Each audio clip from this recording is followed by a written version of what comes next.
Hello, ladies and gentlemen. Welcome to another Cosmonarchy casting stream. We're going to be taking a look at some interesting games that I have had saved for some time that I must invoke, that I must do,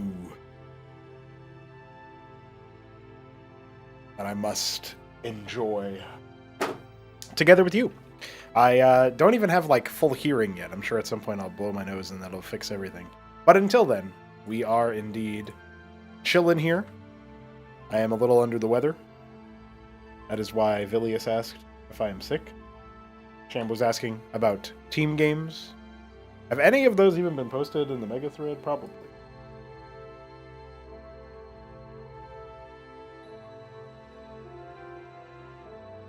There's a Jimmy Jamathon. I don't know what that is.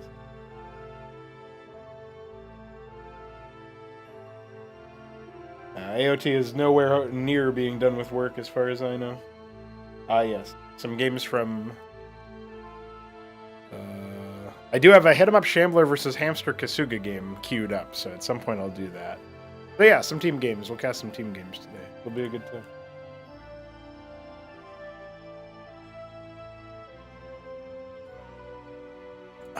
Oh, I got my hearing back.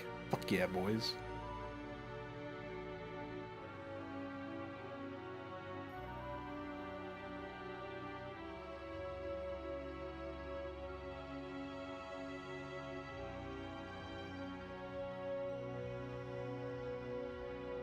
All right. So, I do have to quickly update the Streamlabs goal because we got some... I want to say we got 20 and then 15 after that. So we're $35 closer to the goal because of people who donated back their weekend wage winnings. So I'm going to go ahead and update our goal as a result. So that's 35 plus 13, so $48 towards 200. And then I'll leave it to the end of the month for now. I don't think that shows up anyway. Okay, so just wanted to make sure that was up to date.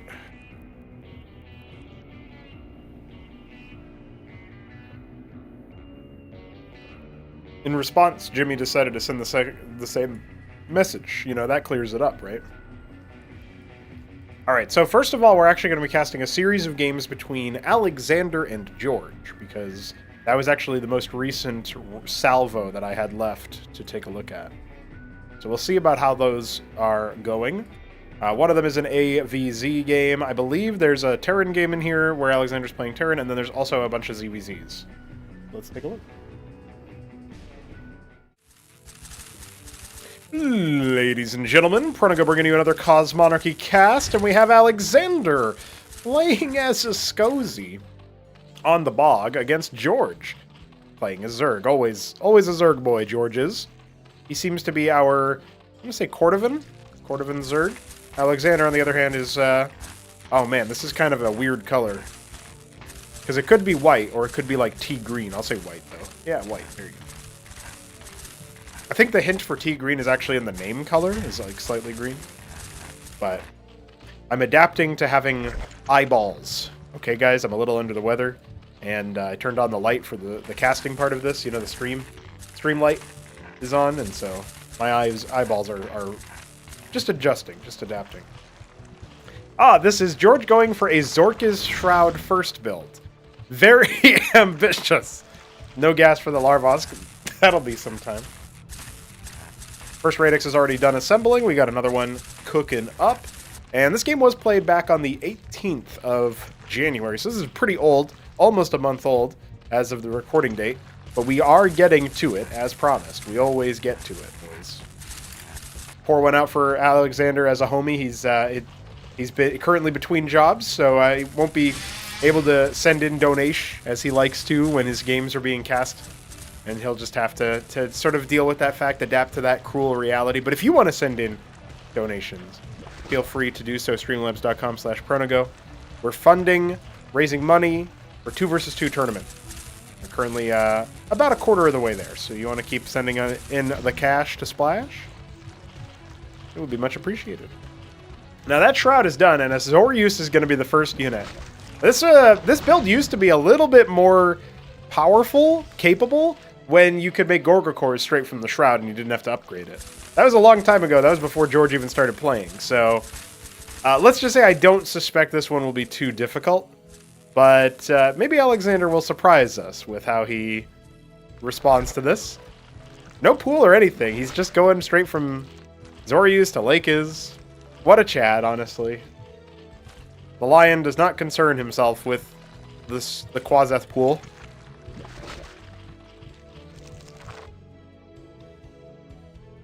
In the dark forest. Cross that bridge and you get no vision. That's kind of interesting. I like it, to be honest. Cute little feature. Maybe it'll be replicated later on as well. Hello, Ancient Scion X. Welcome. Hope you're enjoying yourself. So the first salvo from the Lakes just immediately gets bopped. Reposted, retracted. Goodbye, Alexander. He's going to mass up a couple more units. I mean, it's not really the end of the world. You get a little bit of a heckle by the Lakes. It's a very turtley sort of initial salvo here from George. I really don't think he's going to have any map control, but I guess it could take a while before Alexander techs to a point where he can deal with that.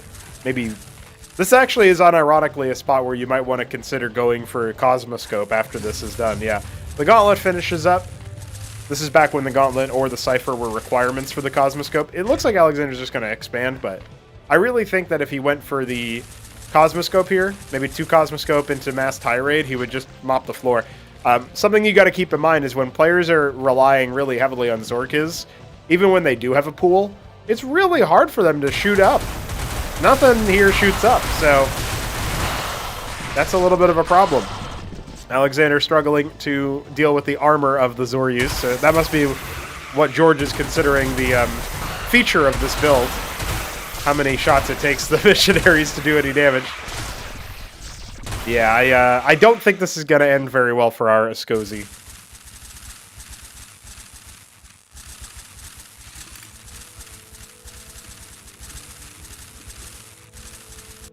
Vicars are on the way. They'll be a little bit better at dealing with this, especially since they do slow down targets that they hit. A nice little on-hit slow. Kind of similar to the Hierophant in some ways, but it doesn't stack up. Just adding more Radix, though. Alexander seems very hell-bent on going bio here. This is already a very silly game, that's for sure, and it looks like George is ready to expand at the same time. So just a couple of Class 4s duking it out. Oh, hey, I should mention, a week from tomorrow, a week after Valentine's Day, we're going to be hosting the Alexander After Party. His birthday is coming up on the 15th, and while he won't be around to participate in a tournament during his birthday, he will be around the following weekend. So that's what we're going to be doing. If you want to join in and you're a noob or you're a new player or whatever, you know, low skill, low knowledge, feel free to pop in and participate. We would love to have you there. It'll be a good time, I promise. Just join our Discord server for more info. Now, the Vicars are going to do way better versus the Zorius than the Missionaries were. If you're really worried about an attack, I would love a grandstand up here to be able to swap into the detector mode, since it's most likely going to be safe from the attackers. That expansion is coming up here, but the pretty big worker lead for Alexander for a good amount of the game. Not really that uncommon for Zerg players to find themselves down in workers, but let's see if he can actually break this. The first Lakes goes down very quickly. No detection yet. The grandstand still just doing what it can. The focus fire needs to be kind of on point here for Alexander, but instead he's actually trying to break the individual Lakes, which feels like a mistake. Just clear the front line, and then you won't have to worry about this kind of thing. Indeed, now it looks like he's read the room a little bit, but he can't walk out. He can't walk out in front of these guys. No, Alexander! All your Vicars are going to go down. Looks like he might be able to do it just anyway, but very wounded army. And it feels like he's a little bit unsafe moving out. Okay, well, George didn't quite have enough firepower to really make that hurt. It looks like that with the Chantry coming up, Alexander just wants to heal his army up rather than going aggressive. And you know, you can't know, as Alexander, what the follow-up is from the Zerg. But we see that there's actually not that many Lakes here. It's mostly Zorius and a lot of workers, right? George trying to catch back up on the greedy side. We could also talk a little bit about the map. This is one of Hit 'em Up's latest commissions here. Port of... I actually don't remember the original map name now, but it's a 2-spawn map, as you can see, and horizontal spawns here. Now, these low mineral fields in the natural, which are already depleted on Alexander's side, allow you to sort of walk around up here and start mining from here, but you don't get access to the gas if you take this backside. But it's safer, you know? It's a little bit safer, so that seems to be pretty neat. There are also, like, other bridges and stuff. We don't really see the players going for them. This is the easiest, fastest way across the map. But it's also the spookiest. Cosmonarchy is a horror game, you know?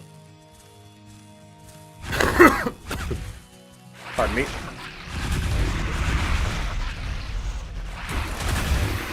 So once again, setting up for a little bit of a containment position, and there's no detection in sight for Alexander. His cipher is almost complete, then he can make mimics.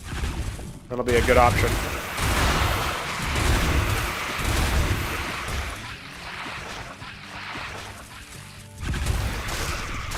I don't like chancing those attacks, but I guess the missionaries are pretty expendable. A Vicar does go down, however. Is that a fucking crow?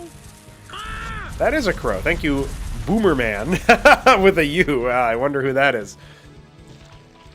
Appreciate the follow. 10 Hydras on the way for George. He has actually teched out of the situation. It looks like he wants to go for a mass drop situation. We finally have those Cosmoscopes coming. Oh my god. Alexander, no. He's doing it again, boys. That splash damage is helping a little bit against the Lakers, but it's not really doing that much damage, let's be real. The double Cosmoscope is coming up. He still doesn't make mimics. Adding more radixes. His third base is nearly complete up here, slightly off-center, but it's just efficiency on those bottom minerals. Nothing really to write home about. George has a huge amount of money in the bank. He ends up going for a bunch of Zor use. The double lake is drop. Actually, triple, but one of them is out ahead of everybody. This could be really difficult for Alexander to deal with. I'm reminded of Shopkeeper Doug going up against Cannoli and using ink blots to hijack Lakes, just because if there's only one of them or whatever, then one ink blot is fine. You'll just counter it immediately. You can only fit one Lakes in an Avaleth, unlike 2 Lurkers and an Overlord, so that's why he needed 3 individuals. But you'll see why when you see the power. Just goes ahead and unburrows. He comes right up here. He says, "Hi, how are you?" Oh, dear. So not only is he doing a bunch of damage, he's now going to try to pounce on the front gates, which does make some sense, as the Vicars have been mobilized to try to deal with this. Is he actually going to break him? Remember, those Hydras are here for pretty good general damage, but they clump up massively versus crowd control. I worry a little bit that the Zerg is actually just going to evaporate. The Lakers are dead. Worker count still in Alexander's favor, but he's definitely under the pump as more units come in from the front. George trying to break that front. Vicars are barely hanging on, and those Lakers get activated. There you go. Moving them forward. The workers were used as a sort of meat shield there for a moment.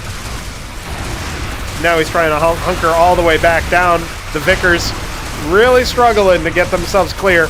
Oh, they're just rallying all over the place. The Chantry falls. That's where the sermon was being delivered. Alexander has been crushed spiritually, defeated factually.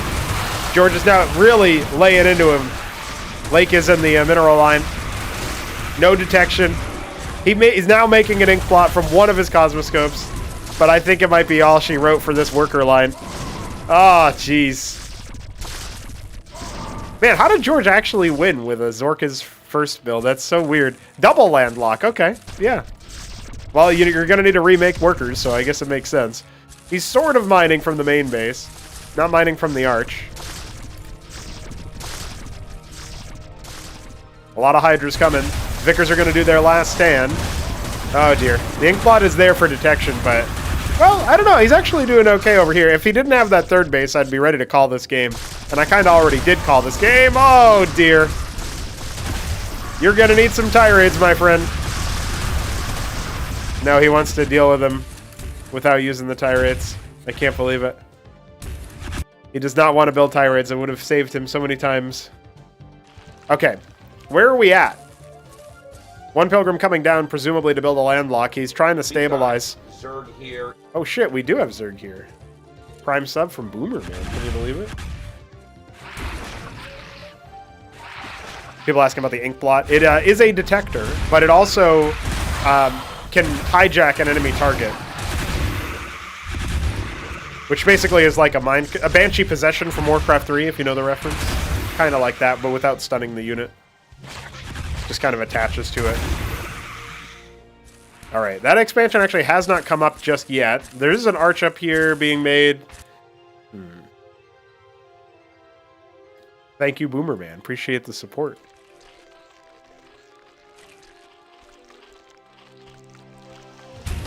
It's a pretty scary Zerg force out here, but the Ascozi have detection now. Is that going to be enough? Alexander's adding pilgrims to the front line. Unbelievable. He really wants to... He's really stubborn on keeping to just this comp. Like, he made two Cosmoscopes, but he's not making more air units. So I'm not sure why he made two then. He halfway listened through the ages, through the time, when I said he should go double Cosmoscope Tirade. He did do the double Cosmoscope part. Yeah, Hydras are going to clump up really massively for the Vickers, but he just can't really move in favor of those Lakes. He has nothing that outranges them, and the Vickers themselves are just getting softened up every time they step forward. So it's kind of this back and forth dance. The natural is being retaken. It looks like a third base is maybe coming for a Zerg player, but he is taking a while. The replay name here was called Bogged Down, and I thought that was just because they were on the bog. But this does look like Bogged Down on both sides. Oh, the ink plot! One of them goes down, the other one could have been sniped. George not quite recognizing the fact that it is the detector. There you go, he puts a little bit more damage onto it. Yeah, now it's down. A single tirade, no, he cancels it to make two more ink plots. But this is the way to go. Or at least George thinks so. No, his whole army's getting absolutely eviscerated. And he still has missionaries to throw at this problem if he wants to. Man, I think the economy is just all but expired here. He's got 500 minerals and 1,800 gas. He never actually took workers off gas in the natural and sent them onto the minerals here. How's he possibly going to do anything? Man, you are taking such a gamble. When you lose your whole army and your next purchase is 11 workers as a Zerg player, you're just hoping. You are just hoping. The Inkblots come out now. This is going to give Alexander renewed confidence as he marches across the map. And I don't think there's a single thing George can do about it. This is the mistake of the game. Not pulling these guys off of gas. You know, for that matter, not pulling these guys off of gas to some degree. Like, at least keep one base mining gas. Maybe 4 workers mining each geyser. That way, like 2 per geyser. That way, you're not mining the lower efficiency node. But never expanded and never really developed the eco. Kept trying to break him with very expensive units. That being said, Alexander is building grandstands. Another Lakis drop was attempted. Which is, you know, it's crafty. That was the last Lakis he had in the front line. He was going to see if he can do some kind of distraction. And he kind of did. Look, like Alexander's moving all the way back through the map. Through his own base. Vickers are just wandering around from everywhere. He has fully discombobulated his opponent.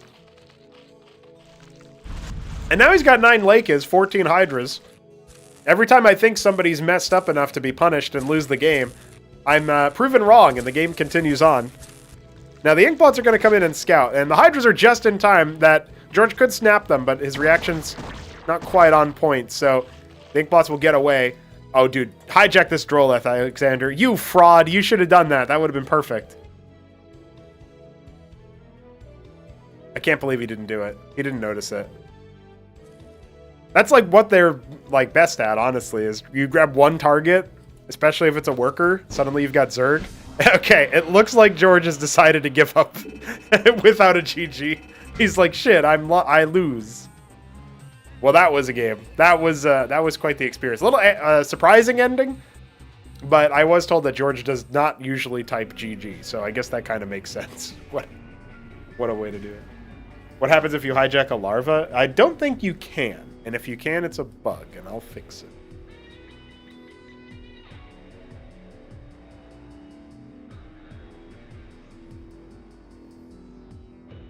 Oh, Shambler suggesting Ascozi hijack to be used on buildings. Yeah, it used to be because I forgot to program in I was never in the spec, but I didn't put in the limiter. And yeah, what do you know? It was absolutely fucking busted. Do not suggest.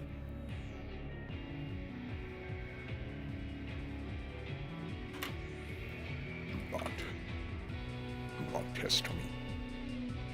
We're going to be changing our versions here as we get into our next set of replays from these two guys. We're going to be following these Class 4 homies for a little bit. We got a couple more games here. So one of them is a Terran game, Terran versus Zerg, and all of the last three, those are going to be ZVZ. So definitely get ready for that. So, oh, that map name barely fit.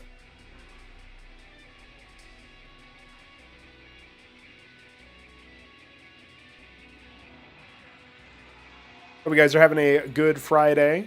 I was supposed to go into work today. I'm way too sick for that. I honestly didn't. I mean, listen, things aren't the grandest even still, but I am somehow able to stream. Before my boss starts watching the stream, like, you fucking fraud, you called it.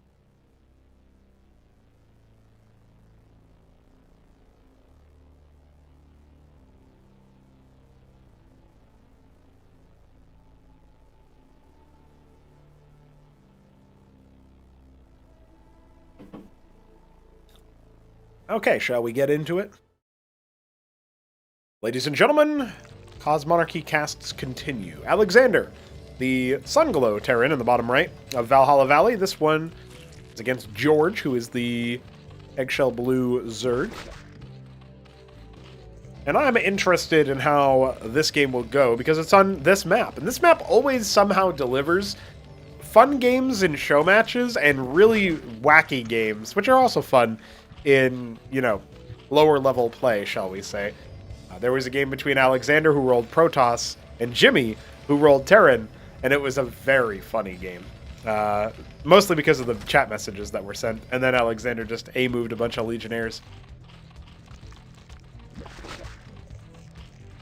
Why do spawned in Kagralisks? Oh, you meant to say Kagran Cesians and Hatrosks. There's no functionality, Vilius, to automatically spread the Kagra. Like, obviously that functionality must exist in the game for the, shall we say, the defaults, right? But that's not been reverse engineered. It's a different function than the procedural spread. So I get the answer to your question is, oh my god! Oh my god! The answer to your question is Zerg here. The answer to your question is Blizzard didn't program it. And we haven't done it ourselves yet.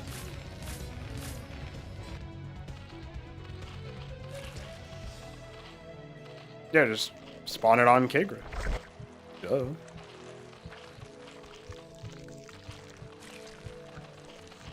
So there is, the Mason is back, looking to see if he can cause more economic disruption by living. Oh, he kind of did.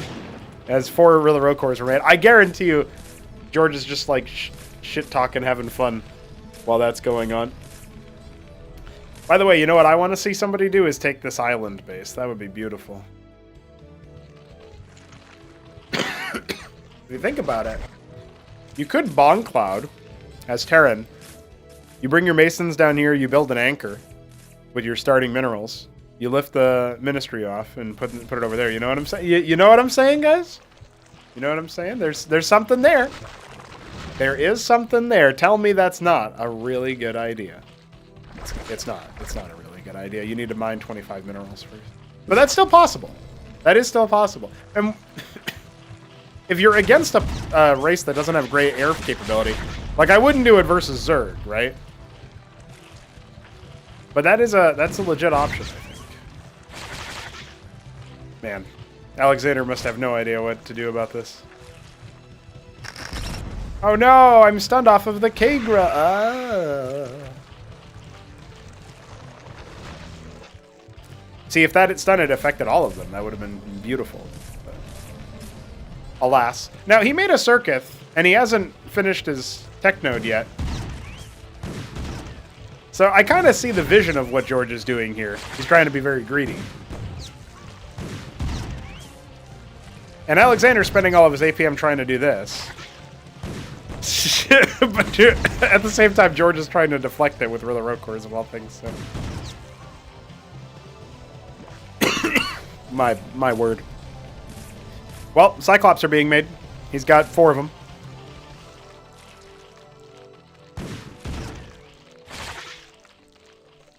And there's only so many hits you can take from those Rilla Road Cores, Alexander.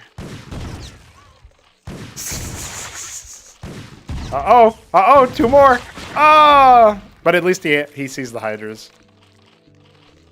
He can die knowing that he figured something out. Group of Cyclops moving out. Alexander looks like he wants to go for an expansion. He may or may not be aware of how this mineral field mechanic and how if you mine it twice, those mineral fields become depleted and you can walk over to the next area. Really funny when pros try to figure that out.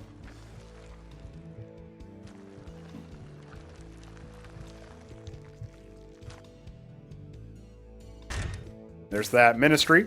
Expansion for the Zerg as well.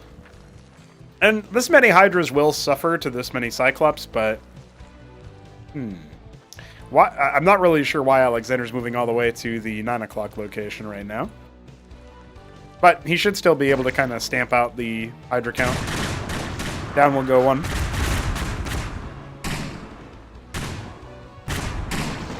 Oh dear. He's wandering right into his own Cyclops shells, but I mean, he's still annihilating what George has here. Only, what, 3 Cyclops went down for that whole army? This is looking very Terran favored all of a sudden. George did do a lot of aggressive drolling early on, so he's not in as bad of a position as this will initially look. And the Azure cores were getting in his face there, kind of whittling him down, but still. A very healthy Cyclops count. The Azure cores are going to fall back, and I would have loved for them to like burrow up here if they had a moment.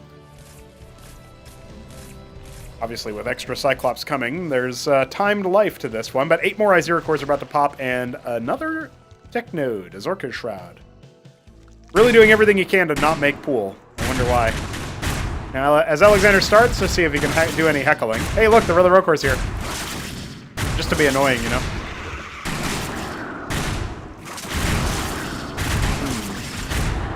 Okay, I mean, this is still better than it could be for George, but he is losing a lot of his units, right?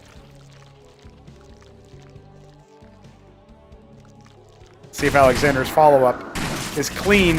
He doesn't have any more reinforcements coming yet. They're still at his ramp. Producing 4 each pop. Not really getting out of his own way either. There's more Azure cores where that came from. The hatch will continue to be pelted. Azure cores weren't quite on the right targets there. You can see a bunch of these Cyclops are very low in the front.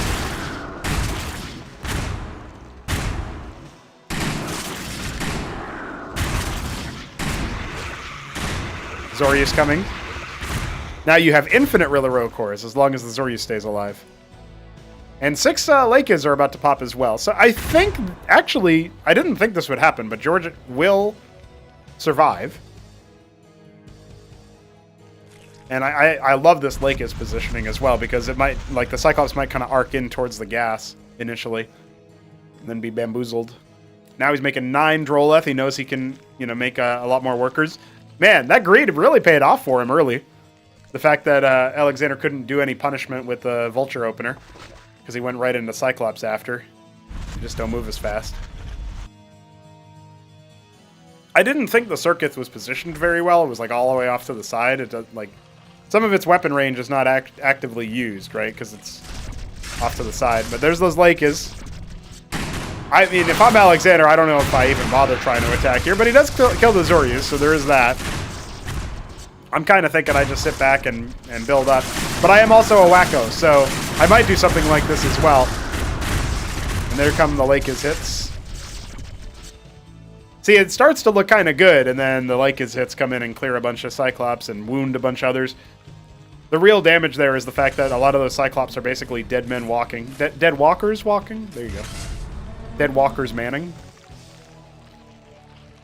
Dead walker manning. It was like a Tychus unit response, wasn't it? Star pads! So this is what I was thinking. Just go for some drops here. Get the containment up. Because if the Lakers move out, they die.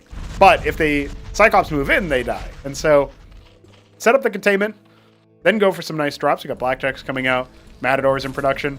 Love the idea of like a mass Matador drop inside the main base, or maybe even the natural.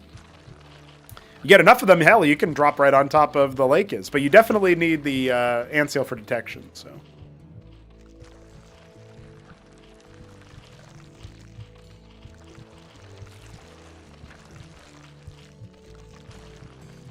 Wiggle. Bactylisks are on the way, a great counter to the Cyclops situationally. Most situations, to be fair. Now, one of these mineral fields has been depleted, and a ministry is in construction at 3 o'clock, so Alexander is aware of the map and how it works. Double ant seal being made, so it doesn't look like any Trojans are coming. He really just wants to try to break the front? I don't think that's a good idea at all. You could have, like, 4 ant seals, and they will just get shredded by one Lakers shot. There's, like, one volley from all these Lakers. Man's got 10 of them. You are not shielding that, so the drop definitely feels like a better choice. But I don't mind him going for double ant seal. One thing you would want to do is make sure that you have, like, kind of one patrolling airspace here, maybe scouting the base, and the other one would be with the army so that you can see if the move out comes out. You know, can I still see the Lakers? But he's making more ant seals after that, and I do think that's a mistake. I think from now on, you just have to make, like, Trojan, Trojan, Trojan. 6 of them.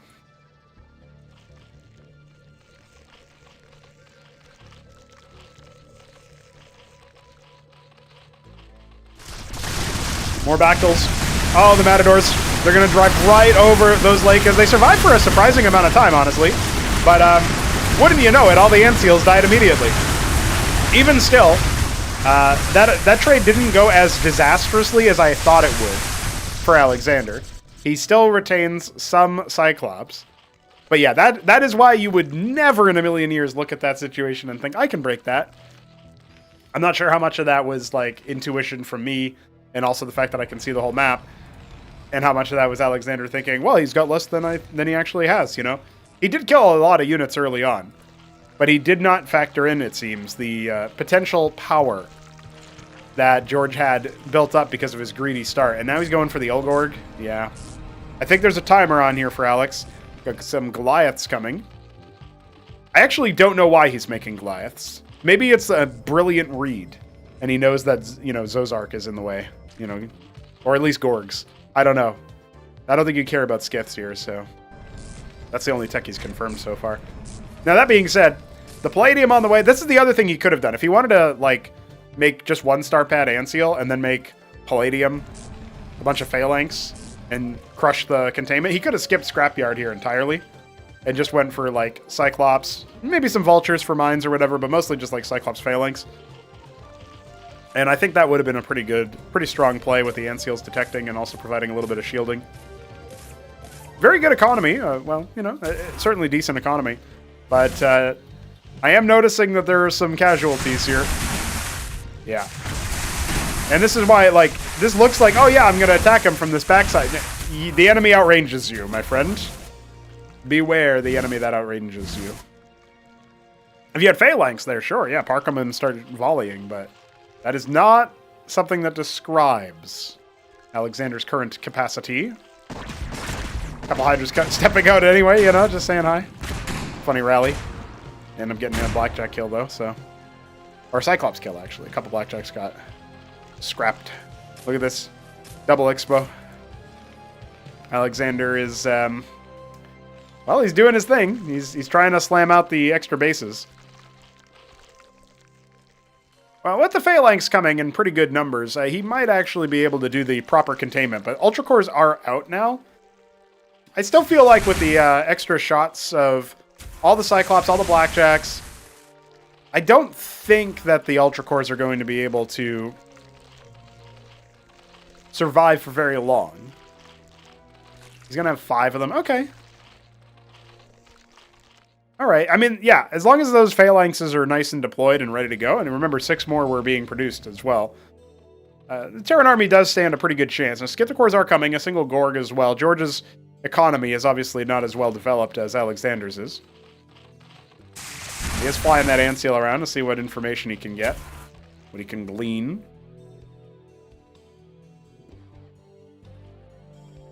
Moving out towards that 9 o'clock again. I think he's trying to wrap around so that he can start sieging this position. Can't George just walk across the map if that happens, though? This army is so immobile. Yeah, these are low-level players here, Ancient Scion. You're not going to see World Beater APM, that's for sure. Okay, well, this is definitely paying off a lot better than the last time Alexander rolled over here. The Phalanxes are proving to be very good in this position. But yeah, Alexander's starting to... is he putting the pieces together?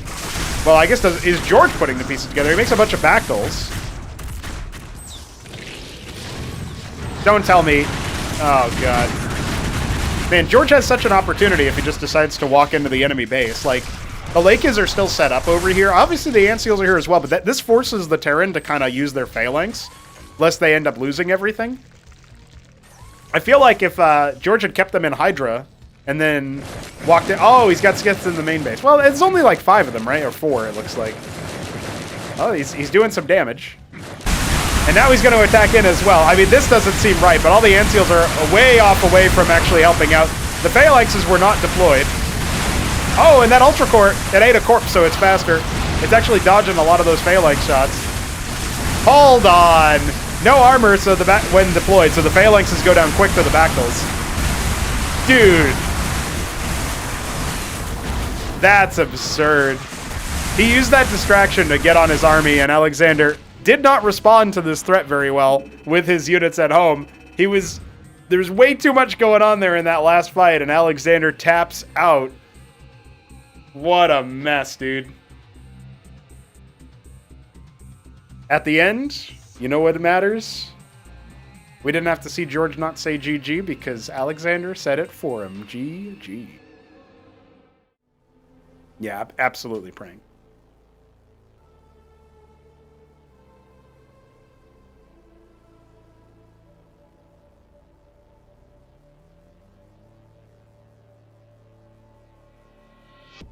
One of these times I go to blow my nose.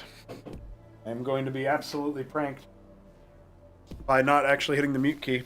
And then you guys will really see what's going on. Your ears will burn. That's true, Vilius. I didn't think about that. He could just type, like, spacebar enter. Alright. All of the games were on the same patch now, so I don't need to change it back. I am going to have to update our overlay, however, because... Oh, we're going back to the same map. Okay, cool. It is going to be ZVZ time now. You know, he lost the... He won the AVZ, which was a weird game, for sure. And then he's like, I'm going to try Terran. And then he loses, and he's like, fuck this, man. I'm going to play Zerg again. Ladies and gentlemen, Pronago bringing you another Cosmonarchy cast, and yes, I am still sick. George is in the bottom right as, what even is this color? Is this Zenwaldite brown? No, it's dark bronze. Alexander in the bottom left is the Maya blue? Arrow Zerg. I never guessed that color right. And I probably never guessed dark bronze either. I'm so far above bronze level, guys, that I can't even compare myself to the color, you know what I mean? If you think about it, we have dark bronze for bronze level. We do have a silver color. We have a goldenrod color for gold level. And then we have platinum. But we don't have diamond. Maybe like the closest color to that would be like cyan or something. But I don't think we have anything that like actually sounds like diamond. And then we definitely don't have anything else after that. Like, oh, there's an emerald color though. An emerald is like some games add an emerald rank or whatever. So I guess we would do that instead of diamond. Anyway, I'm just thinking about the idea of representing the ranks with the colors.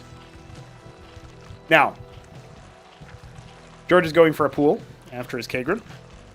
And the same is true for Alexander. Pool's a little bit faster for George, but the Larvos is way faster for Alex, so that's the difference in the build. We are on Valhalla Valley. George has already put a hatch over here, or a Drillith over here. I would love for him to put a hatch over here. I don't think he will. But that would be such a good strat. And by that I mean it would be really bad, but really funny if it worked. You know, you just try to use Defender's Advantage, hold your ramp. Your opponent thinks that you have no expo. You do, and then you proxy build like air units or something. Oh, it'd be so good. You mine these minerals out in between. Suddenly you attack him in with Zeths. Oh, so good. Now, second Larvask is coming for Alex, and George is just making some Zeths. So, he's actually pretty late to the party. He's slower than Alexander's Zeths. He has less larva, and he's making less Zeths overall. So I don't really know what's going on. Was he asleep? Maybe. He is in the chat, though. What's up, buddy? These games were played all the way back on the 18th of January, so we're a little bit out of date here, but that's okay. That's fine. Please make the hatch. I know you have no money for it, but...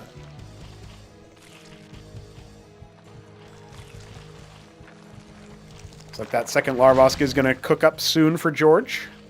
Pardon me. We got some Quas coming as well. The Zeth attack shouldn't do any damage here. He's a little bit late with the Quas, but that's alright. Keeps a pair of Zeths alive, keeps his pair of Quas alive. He's got more where that came from as well. First Zeth blood has been drawn. You guys remember the Zergling blood UMS map?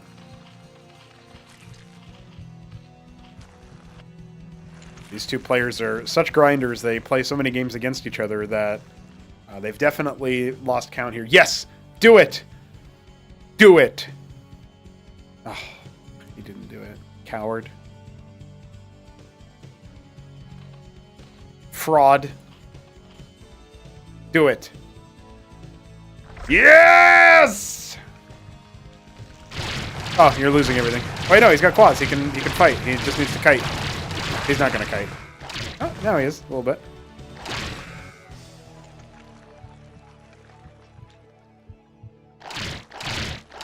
All right, I think this is gonna be a hold by Alexander. He's not making any Quas. He refuses. He's Zeth man. He's only Zeth. That's it. That's all he wants. Zeth man versus Quas man. Oh no, there's some Zeths coming. Okay, yeah, we could do this. Dude, I love this. Please make Droleth and start mining. Not immediately. You can't give it up too early. This is actually really good because Alexander has no idea George isn't expanding in his location behind it, you know? Oh, man. Starting to get overwhelmed by Zeths, though. Alexander making even more where that came from. He's got more coming as well. Quas are going to start to arrive, maybe turn the tide. They aren't on attack move. That gets rectified, sort of. Oh my god, there's so many Zeths. Run back, George. Defend yourself. His hatch is done. Oh my god, he's making only Zeth. That's it. Oh, he's added a Droleth. I told the lie. I think the Quas on the ramp will be fine. You know, Alexander's going to be a little bit confused to not see a hatch here. But are you really thinking about that when you're blinded by your pure Zeth mass? I don't think so. Oh, he's making Zeths here. I don't like that as much. It would have been nicer to make workers. You need money, dude. And look, there's some money you can harvest right here.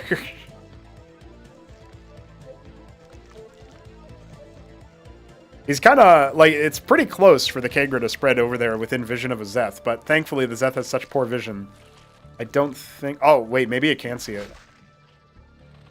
Well, Alexander might not notice. We've seen games where Alexander has not noticed Kagra in his own base before, so this really wouldn't be that different. Oh my god, don't do it, Alex! No!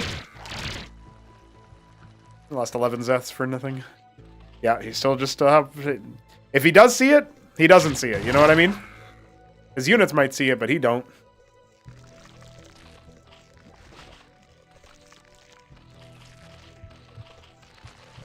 Alright, upgrading the pool. He's going to maybe think about some Vorvs. You know, the logical step up from spamming Zeths is to also have their upgraded form. He's making some Quas, though, so he's starting to diversify. Not a single Droleth, dude? You get 2 Droleth, you mine this out.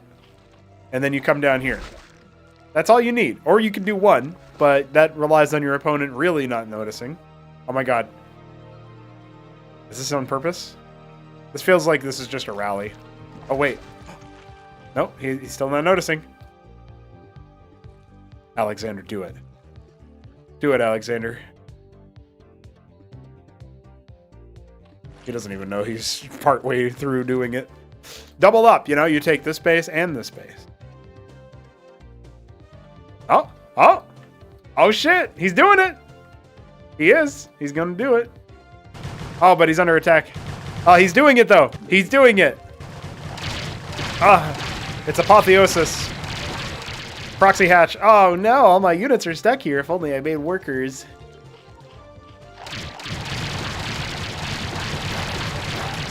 Oh, he might be able to overwhelm this ever so narrowly. Holy shit.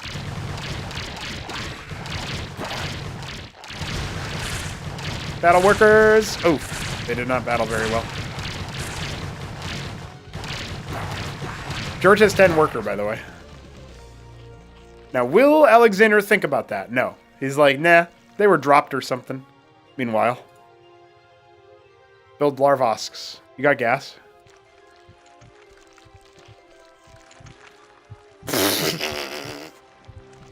Double hatch. Double proxy hatch, dude. We got 2 proxy hatches on both sides, right? One on either side. And then we also got somebody who did 2 proxy hatch.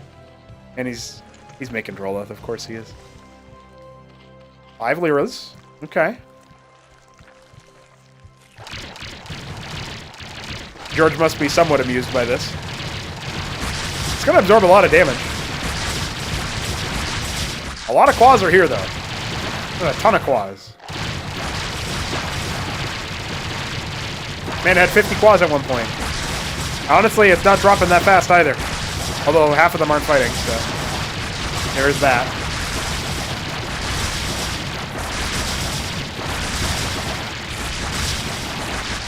Well, there's no reinforcements coming immediately here, but it does look like the Lyralists reign supreme. Or do they? I like how there's no focus fire whatsoever. George is just like, yeah, Jesus take the wheel, dude. My units will figure it out. They did not, in fact, figure it out. Dude, mine these minerals. This is what this map was made for. You might want to kill that. Hey, you might want to kill that, George. Okay, yeah, you can just let it finish, I guess. That's fine. It only becomes like 30% harder to kill. Maybe 50% harder to kill. Oh, he's dead. Oh, George. George. George, you could have won. At least spiritually, if not in reality. Absolute devastation. Zerg here. I don't even really know how to feel about this game. This is a really wacky one. This is only 10 minutes? I felt like this saga was like the length of AAA game or something. Maybe I'm just lost in the time chamber. Side effect of being sick. Well, he still technically has a base.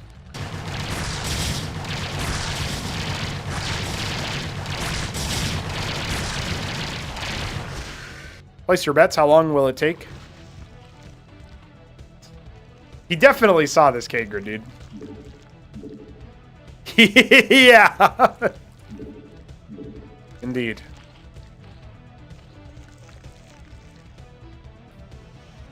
Absolutely absurd. No, can't be anywhere. This is, you know, this is like the most recent ASL season where Solkey didn't see the creep, even though his overlord saw it. It's a lot shitter, you know, but it's kind of like that. It's way less hype and it matters way less, but it's kind of like that.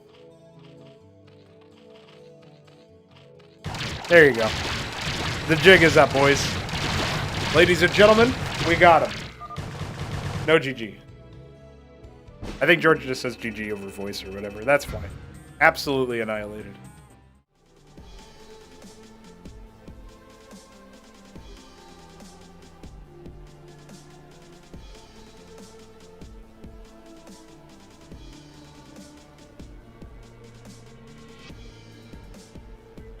Best part is I don't even have to change the overlay, unless they change map. Then maybe I will have. Oh yeah, they go to Coup de Grace. Oh, this is great. They're playing on all the terrible maps. This must have been practice for the hit 'em up patch. That makes sense.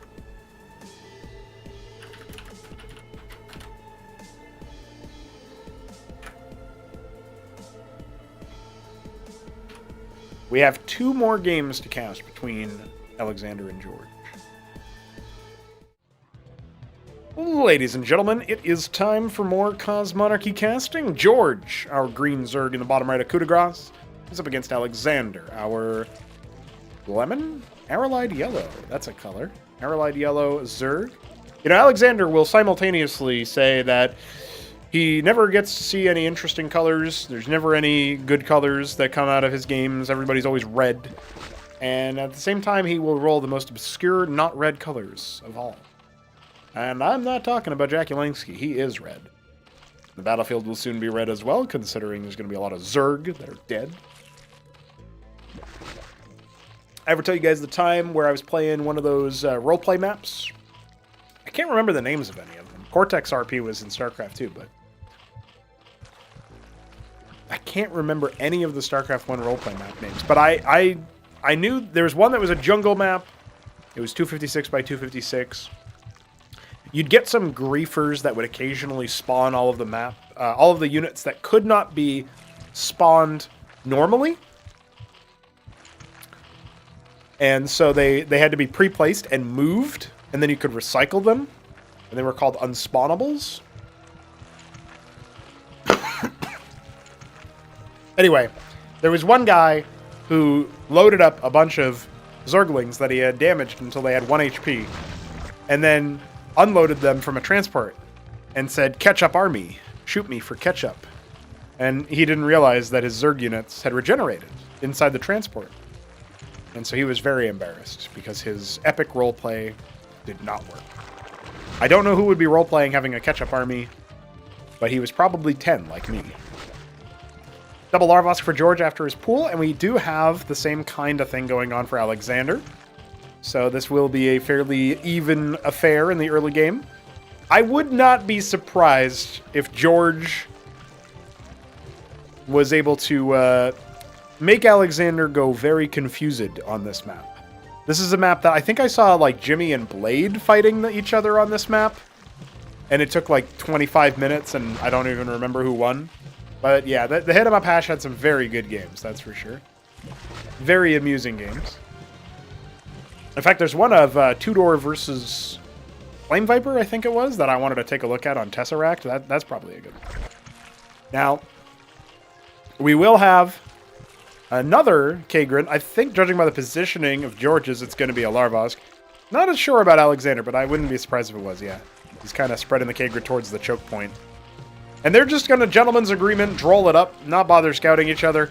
This is a very, very short rush distance map by air. And Zerg have the fastest transport access in the game. Meanwhile, it is super choked up in terms of the exit points here. And then also here. And normally by this time in the game, it's actually scouted. Alexander will do so for us. Very nice. But there's a volatile egg here that makes it even chokier. You can obviously destroy that if you'd like. The reason why it's called volatile egg is because it also is unbuildable. Normally, you can build over eggs because if your larva strayed far away from your structure or whatever, and then they turned into egg, it's unbuildable in StarCraft 1, and that's silly. So then we had to make a new egg that was, in fact, unbuildable. Hi. Absolutely annihilated. Now, you will note that the egg is doesn't have as much armor as a typical egg in StarCraft 1. It only has 5. But it does have a little bit more health, so it's a bit tankier than the average. And then you have stuff like this, the Zelnaga Temple. I think this is a side disruptor over here. So you're kind of like artificially boxed in. You can use air units or transports to get out. You can blow these up or mine the minerals out. Doesn't take that much effort to do so. But it looks like George and Alexander are content in their dome, in their octagon. Oh dear. I just can't seem to get by. There's something blocking my way. The inner monologue of a Zerg. I'm not even going to read that message. That's a gross one. Now, Hydras are coming in for both sides because Alexander and George really have decided to handshake and also share strats so that they can do the same thing. George has a ton of money, though. Neither player expanding just yet. Core is coming for George. That's what he was saving some of his minerals for. I say some because he still has plenty. I like how they decided to stop at triple Larvosk as well, so that's it. I burrow. I was scared. I was scared of the expansion. Like stumbling over himself, getting, you know, tripping on a rock. Oh yeah, that was another UMS map. It wasn't a roleplay map exactly, but it was still role-playing. It was a movie night, I think. And you had to do, like, movies. That was pretty cool. He thought about attacking that volatile egg. It's holding him back. And we got a zero course at the choke as well. He's going to tear it through. Down it goes. What a weird game. You guys think we should add, like, exploding barrels? That when they blow up, when they die, they blow up, and they got, like, 5 health. Red Alert 2 coded. Yeah, I don't think anybody's getting through here. Although, George actually wants to see if he can pop out. Well, he doesn't really want to. He's just not controlling his army. There you go. Now he's back on the other side. Was it a bait the whole time? Probably not. Another ball of Hydras. Yeah, Alexander definitely has a better looking army than what we have over here, but a bunch of Quas just got finished. Would love some upgraded tech nodes here soon as well. Just this wall of Zerg is going to be pretty hard for Alexander to break through when he when he's trying to force his way to this tiny choke point. And all the Zerg units hugging each other. I guess it's an ice map, you know, so it's kind of cold. They're just making sure to cuddle for warmth. Zero Course cannot get to the front line whatsoever. They would do a lot of damage, actually, if they could, but there's just something in the way. So many things in the way. I said this map would become red, and I was apparently a prophet. Although, that does typically happen with Zerg. Yeah.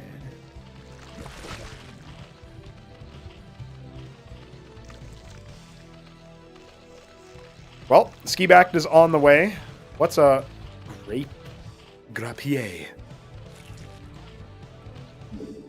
You know, Kutiam, I don't think you can, you can't really ask that question.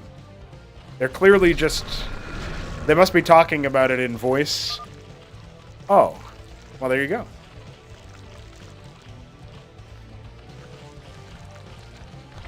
People using fucking TikTok nomenclature in my goddamn server? I don't think so. Banned. These minerals are so obnoxiously far from the town center. Did he misplace this? This is not as far over here. Unbelievable. Well, Georgia does not have the workers in the right spot anyway. BRB banning Shambler.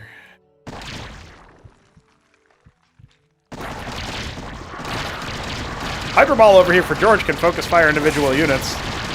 Well, an ambitious statement because I don't think it's going to happen that way. Zero Cores are getting some damage though. Good bounces. It definitely starts to stack up. Oh my god, he's expanding to the middle of the map. I kind of like it just for the sort of foothold here in the middle. It's a pretty good idea. He actually is forced to cancel. Man, this plays out like Age of Empires almost, where you're trying to put like a castle down or something. That's pretty funny. I know those two will play that game sometimes as well, so... Age-brained. AoE-brained. Now, we got a lot of Hydras coming up for George. We got a similar amount for Alexander, but backbills are starting up. Mostly on the front lines, too. This can be really deadly, because we've seen time and time again the players fail to break over and move into the enemy territory.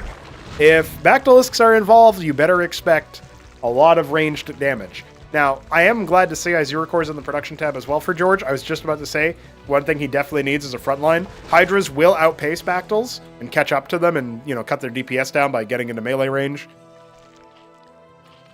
You guys know in StarCraft 2, the Hydra has like a melee attack animation instead of a ranged attack animation. That was the source of so much lost DPS for so long. I think they fixed it, though. Now, the Bactyls are nowhere near this position. This is a horrible fight for George to be taking. Like an outrageously bad fight. He doesn't even clear the egg until after he's already being shellacked by enemy units. And there are Bactyls on Alexander's side, too. And he still somehow almost actually cleared a lot of that front line. Even though most of his units weren't even here. Goes to show you he had the right idea. He just executed quite poorly about it. Even still, he's going to clear out most of the chaff. So Alexander starts to fall back. We only have 3 Bactyls here, the 7 that Alexander still has, and 14 Hydras on the way. By golly, by God. Christmas music is starting to play. Ovaleths, 5 of them. He's going to mass drop. It's not a bad Hail Mary. Looks like at one point there were 2 burrowed Hydras over here. I don't know what happened to one of them. But the other one is still there to report back. 5 more Bactyls on the way for Alex. Hydras arrive for George to try to reinforce. Big problem here is that he's not going to have that many units that can readily move across the map to reinforce that position, and it's going to be very under strength when the drop comes in.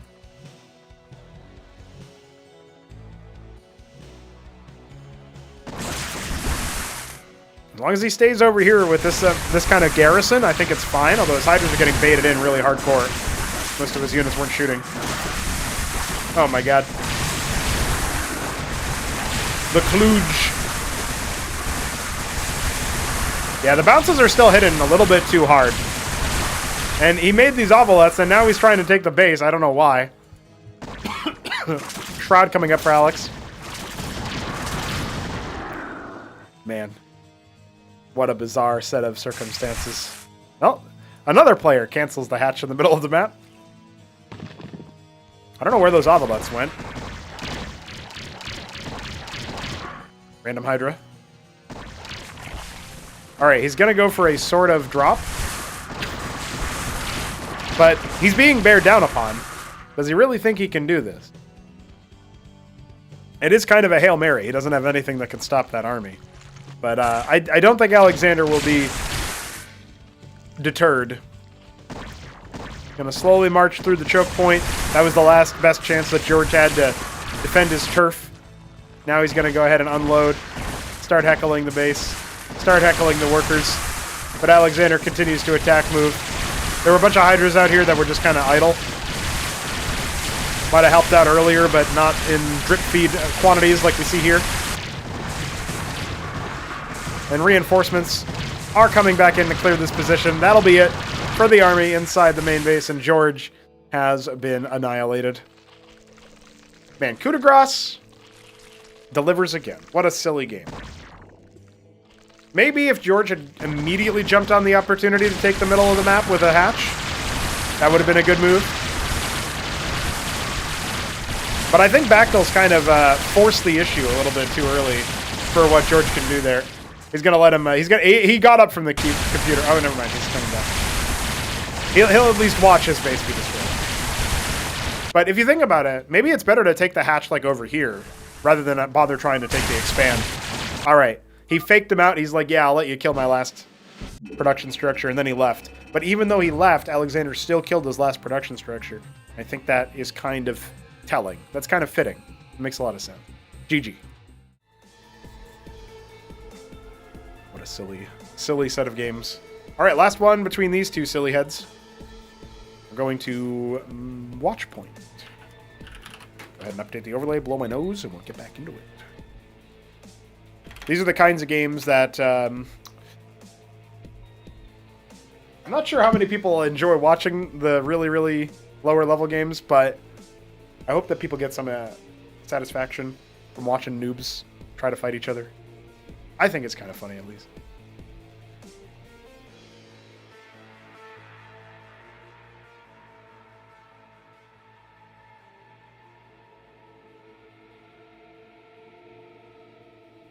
If nothing else, it at least proves that Cosmonarchy is not a game where you must be really, really good at RTS in order to enjoy yourself. Hello, ladies and gentlemen. Pronago bringing you another Cosmonarchy cast. It is the Cyan Zerg of George in the bottom left of Watchpoint. In the top right, we have the Ultramarine Zerg of Alexander. Just for the record, I want to state that this is yet another game where no maroon or blood or any sort of red color is detected. Alexander remains a fraud. Fraud-Alexander? I think that's correct. And somebody tried to call an Argentinian person a fraud on a forum, and they wrote Fraud-Argentinian. And that is not how you would say that if you were trying to fraudify the word Argentinian.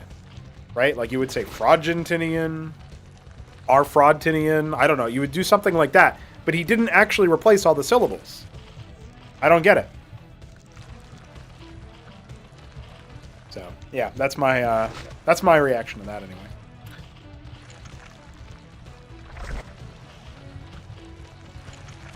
All right, the pool is indeed coming for Alexander and for George. Fairly bog standard start here to this Zerg versus Zerg. We're going to be going to some team games soon, so if you like team game casts, definitely stick around. Subscribe if you're not already. Drop a follow, drop a sub, all that kind of stuff. Do appreciate it. We're growing pretty well, actually. You know, we're getting people to check out Cosmonarchy in record numbers, and as we continue to fix desyncs and improve the game's roster of units, adding more Ascozi tech all the time, adding more factional units here and there, and more campaigns and stuff. There's just more reasons than ever to play Cosmonarchy. More reasons than ever to enjoy Cosmonarchy. So, thanks for enjoying it with us. More Kagrins coming up as well for our Zerg players. They're enjoying their larva spawning. Yeah, these two players do enjoy the game quite a bit. They do a lot of grinding. They do a lot of playing.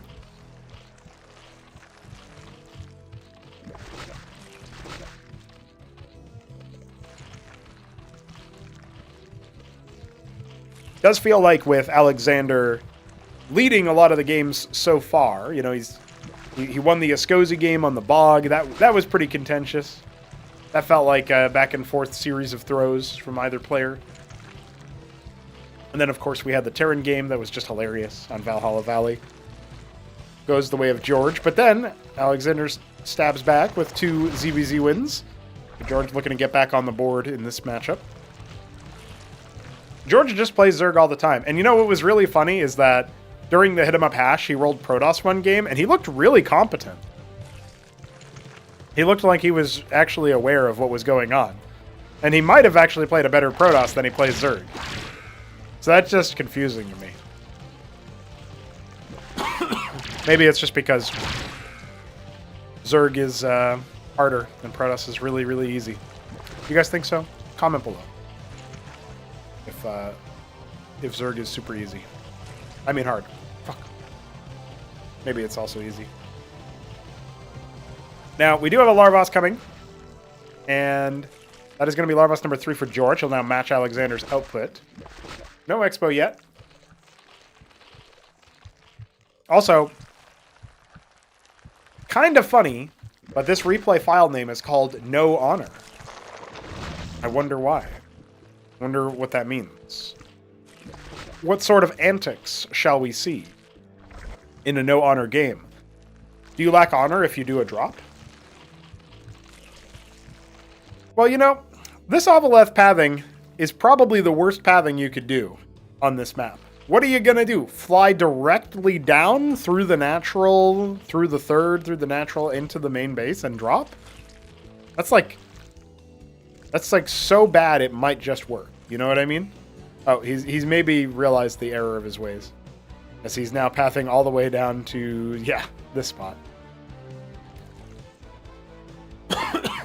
Pretty big force for Alexander. Macro hatch for George.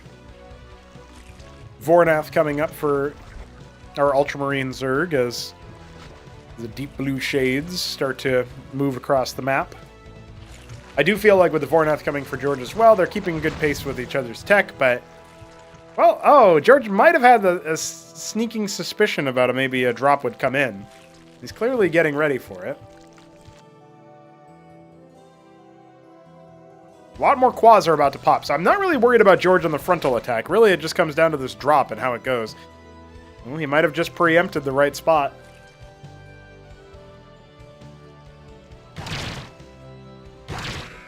Absolute devastation. Alexander, a little bit flummoxed. Now he's going to fly over, and... What a disaster. Plenty of quads to handle that front gate. The Ovaleth dies, all the Zeths die, and now he can reinforce himself. If he even needs it. Dude, George is too good at dealing with drops. He, like, mind reads Alexander every time.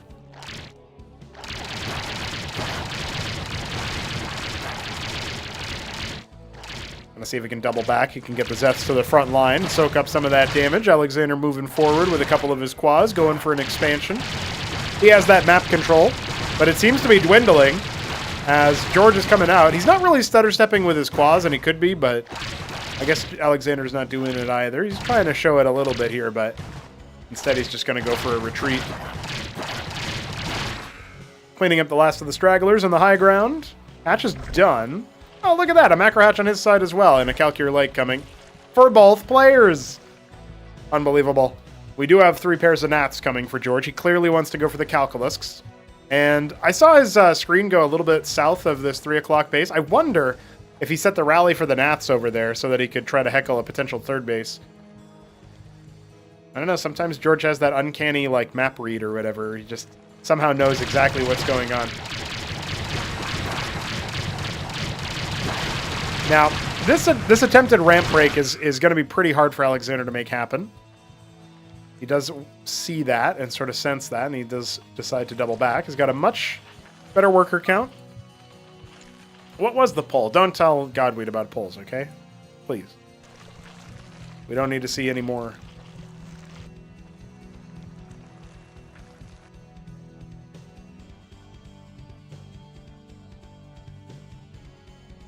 Now, the Naths are slowly turning into Calculusks. And it looks like Naths are coming for Alexander as well, who's got a better bank so far to spur them on into their advanced form.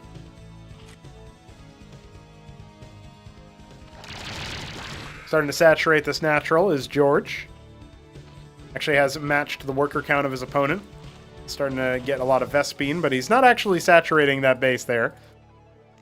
All he does is turn one more Nath into a Calc. What is going on there? One at a time. Meanwhile, Alexander just goes ahead and orders 5. Base starting to mine. This third base is barely getting him anything, but it is getting him some Vespine, so there is that. A couple of these structures in the middle of the map are just here for flavor, but also to kind of serve as obstacles in the middle of a battle. You can blow them up to make the middle area a bit more of an arena fit for larger armies. Yeah, massing up a lot of the calcs here in the main base of Alexander. Lyrilisks are coming up here for George. I think as long as Lyrilisks are with the main army, they can deal with the Calculusks decently enough. You got to remember that they have a pretty reasonable anti-air attack when there's a lot of them. 7 range is no joke, so. Plus it deals splash, although it's pretty low damage. That's why you need a bunch of them. Not really the same level of power here for Alexander, though. He is making Lyrilisks in the front line, but he doesn't really have anything for defense, right? His own air fleet starting to swarm over to, looks like plotting towards that main base. Of course, it would be just like George to, like, attack it here in the front and attack at the third base here at the same time. Actually, his calcs are going to be spotted by this Droleth, I think. Yeah, he sees that just as this attack force starts to come in. Has George forgotten about his calcs, though? I'm not entirely sure. Starts to force Alexander back into the middle of the map. A bunch of Zeths are coming in as reinforcements, but it's only Zeths, right? So I don't know that that's going to help out too much. Oh my god. That was actually really cost efficient for George. He was up against way more units, it felt like there. Maybe a poor angle taken by Alexander. It could have been even better for George if he had pre-split those calcs, but he kind of came up here to see if he could heckle some of these workers. Didn't get any eco damage. So that third base still thrumming for Alex. Hydrath Den on the way now for him. Finally, he's blinking. Oh, and a Shroud as well. He's blinking in a big way from the pool tech.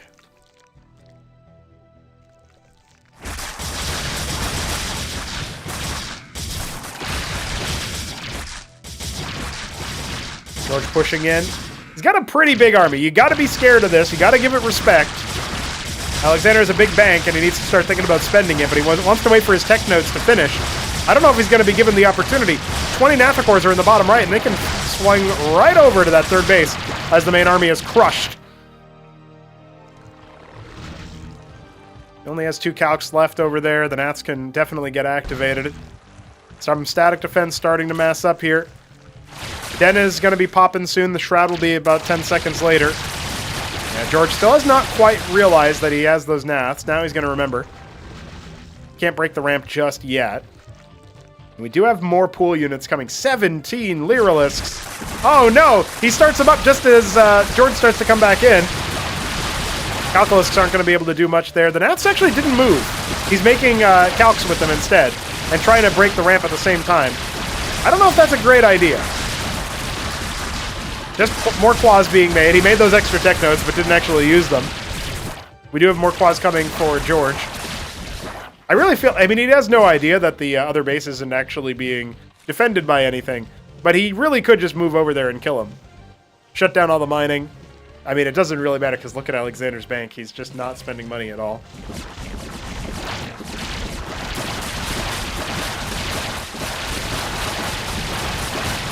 Awkward. I don't know if that was quite an attack move. Some of them weren't attacking. Yeah, they're still just wandering into death. Only a couple liras. No third base still for George, and he's still not doing anything with that air fleet.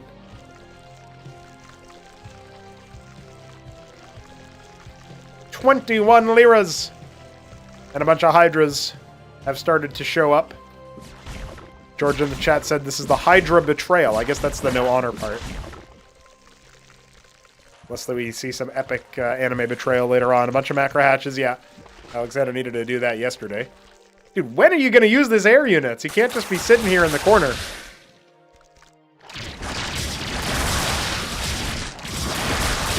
Fourth base gets stymied yet again by the Flyers, and this time Alexander with his Hydras. Gonna see if he can move down. Man, those air units could do so much damage right now. George is finally going to use them, spring them on the workers inside this third base that have given untold resources to Alexander this entire time. But it does look like the ground army is going to be pummeled to death.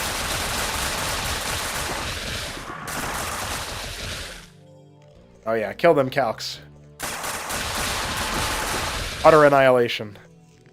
The Lyras can catch up though, and indeed they will. Fly away! Flee! Flee, Sir George. You've got more down here in the bottom right. You forgot about them. Sir George, no, your enemy has made Hydralisks. The Hydralisk is more powerful than the Quasilisk, George.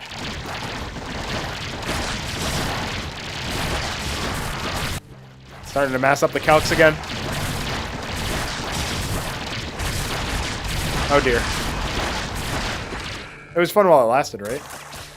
Now I like this move. You know, your enemy's got ground army. Okay. Oh, look at that. He even killed the 360 no-scope the Naftacore on the way out. Man, it's so good bringing the Nafts here to run the armor. One less armor makes a huge difference. Why is he not killing the Quas? He's just going to slowly lose DPS. Kill the Quas, George! George? Kill the fucking Quas. Oh my god. You lost a calc to one. You lost 2 calcs to 1 Qua.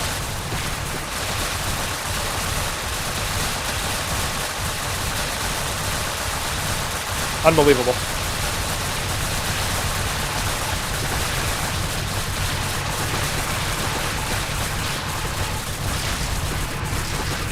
Meanwhile, with no further pressure, 18 troll left in the making, Alexander is starting to move on George's attack force. A macro hatch to clog this artery up.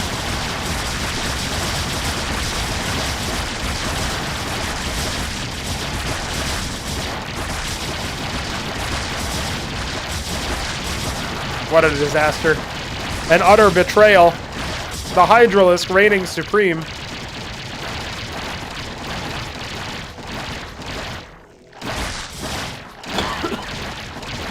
By the way, in case you were wondering, they still exist. Look, more units. This is definitely going to be a no GG from George. Although it would be kind of funny if this is the only game he GG's.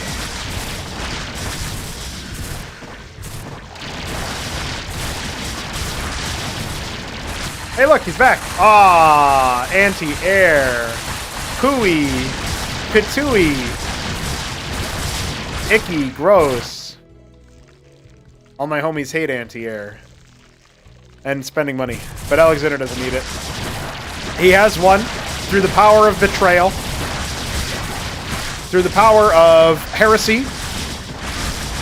And through the power of no GG, Alexander will claim victory. You know, Judas also thought he claimed victory. Then he died. Owned. I don't know why I just felt like throwing that one out there. That's it. That's a wrap for the series of games between those two frauds. We will be checking in with them soon again, I'm sure, but we don't need to anytime soon. Now, there's a 2v2 that I want to take a look at. It is coming up next year. I get ready to boot into the right game version. Get my overlay working for 2v2.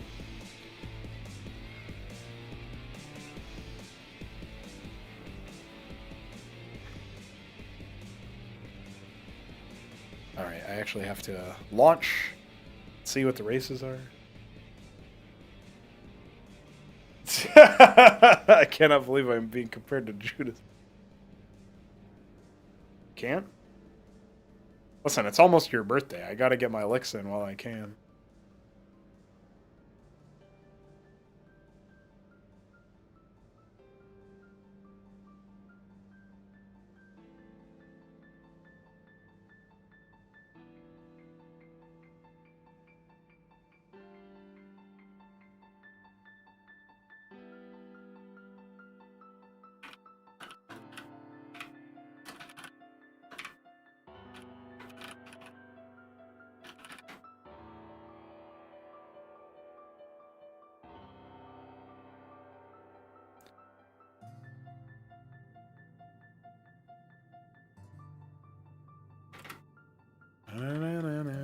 Okay.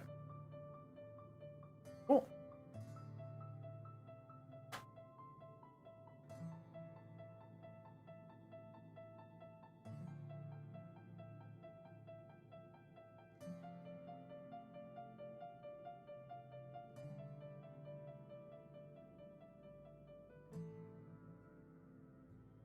No slurring in the stream chat, please.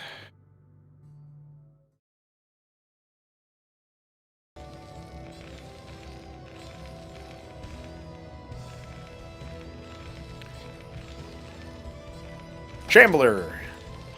Hit him up. Kasuga and Hamster.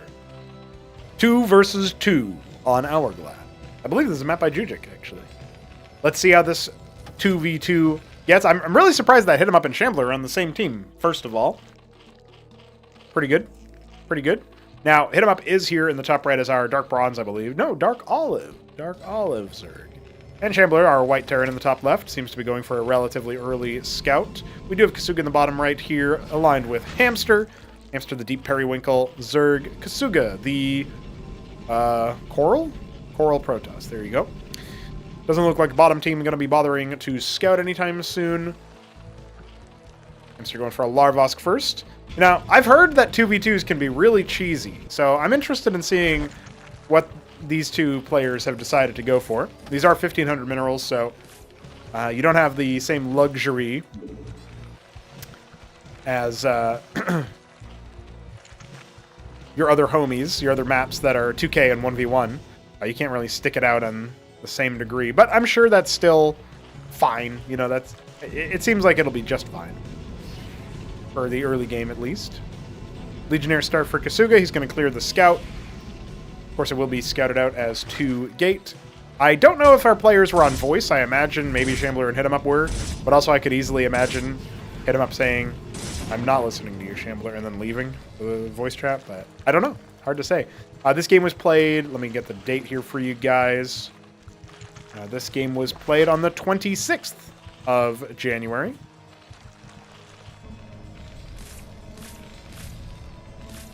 You know, it's kind of sick that we have 2v2, obviously 4 players. We need all 4 of them to be different races now if they want to show off all the different races in the game. I think that's pretty cool. And that means when we add another race to the game, you'll need to play 3v3 to show off all the different races. Pretty cool. Alright, double Folk, Vulture out. It'll deal with this Legionnaire just fine. Just seeing a scout, seeing if he can maybe pop a few mines on the way out. Couple Zets from our Zerg on the bottom. Lower team. Also, I will say the team balance is probably skewed slightly in favor of the top dogs here. Kasuga is a Class 2 player. At the time of playing, all 3 of the other players were Class 1, so the Shambler was ranked number 10, so at the very bottom of that. with Hit 'em Up obviously up towards the top. And Hamster a bit more in the middle. I think he was like 5 or 6 at the time of this particular match being played.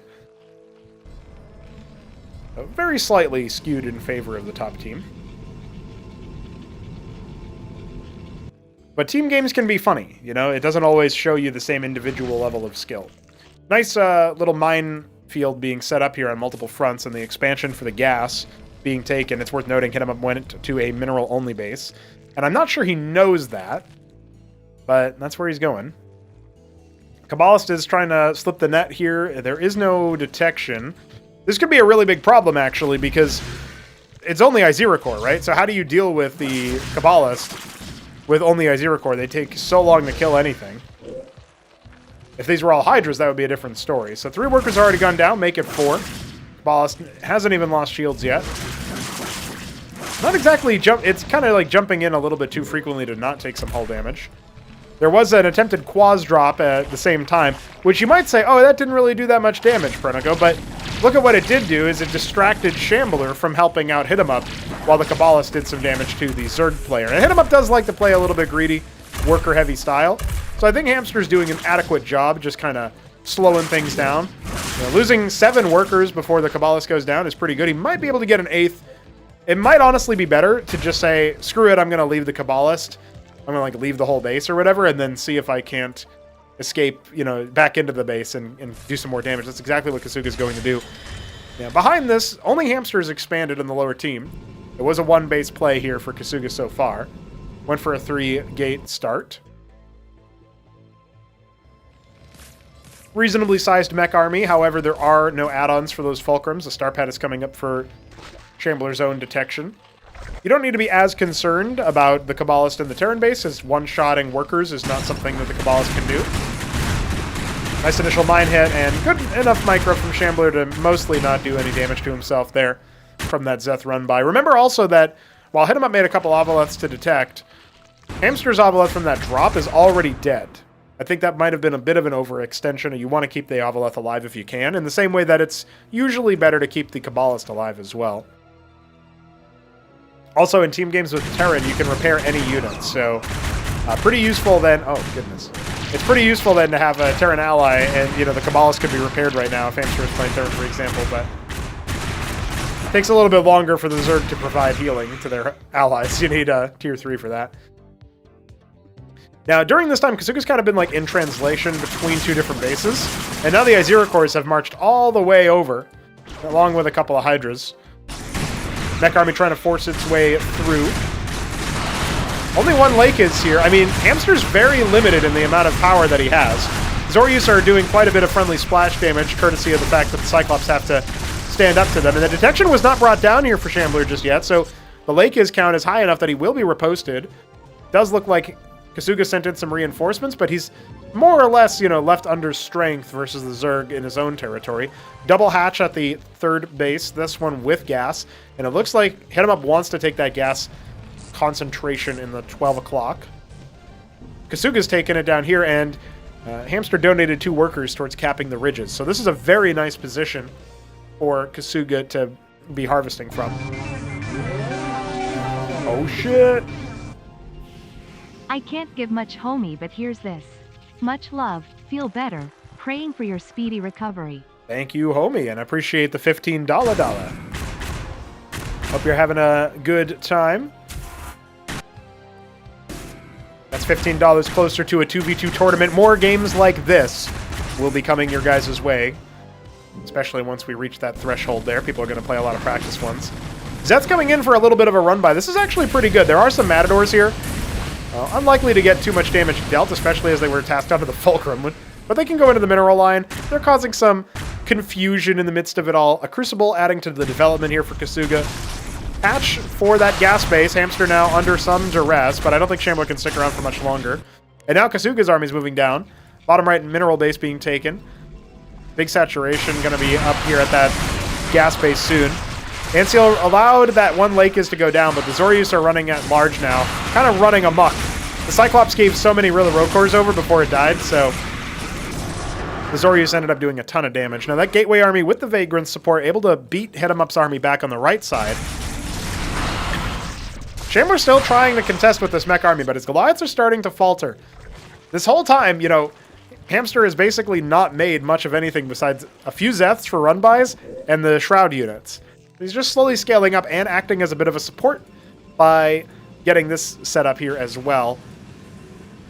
So it's definitely some team play there. The Crucible is the only tech so far, and we are going to see double unitary. Okay, so clearly Kasuga wants to favor some, you know, maybe some Unars, maybe even a couple Vibrances would be a good choice. A lot of macro hatches coming for hit 'em up though, and he has no gas harvesters yet at 12, but he's pretty well saturated, I would say, over here in the top right, and he can start setting up his mineral mining at the 3rd and his gas mining at 12. Yeah, in fact, he's going to do just that.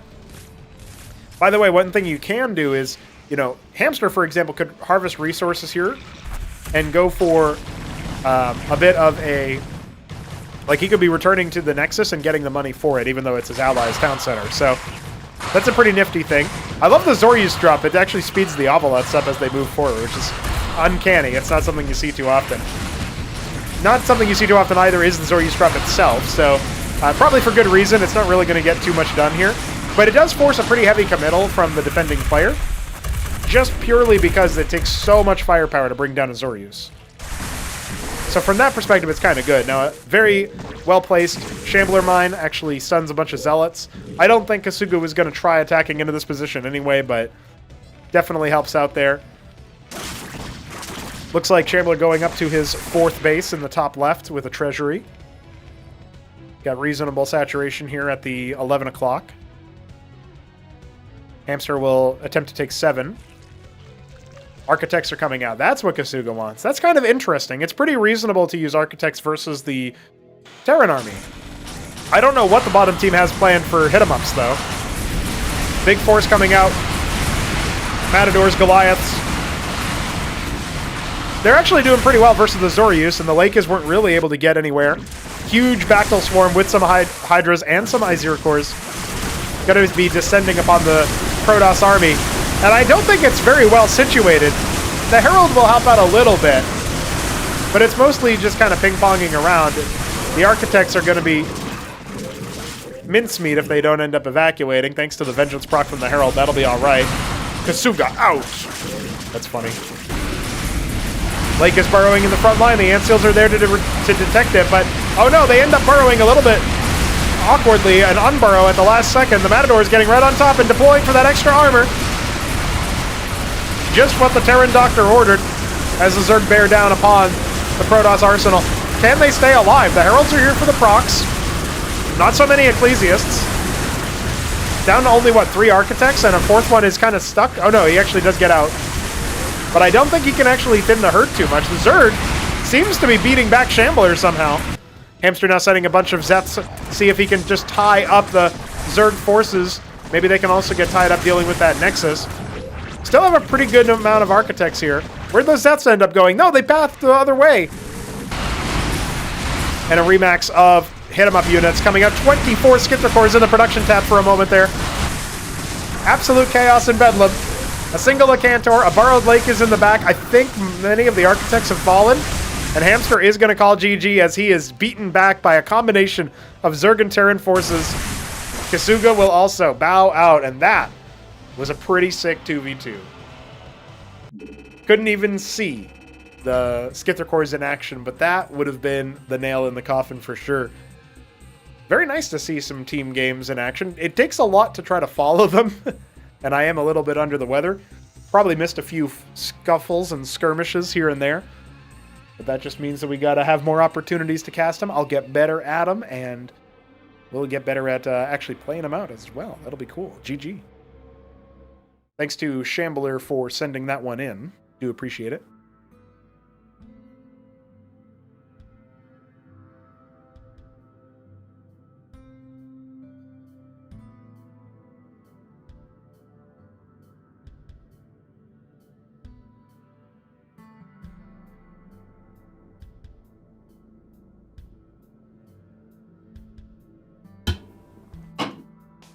Bonk.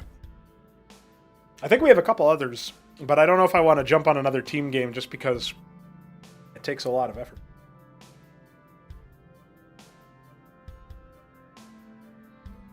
And I don't want to, like, underserve the game, you know what I mean? There is, however, a 3-player free-for-all that I want to cast. And I think it's silly enough that I can get away with casting it even if I'm a little bit goofy, you know what I mean? So I'll go ahead and get that one in. That might be our last one. We'll see how I'm feeling after. Okay.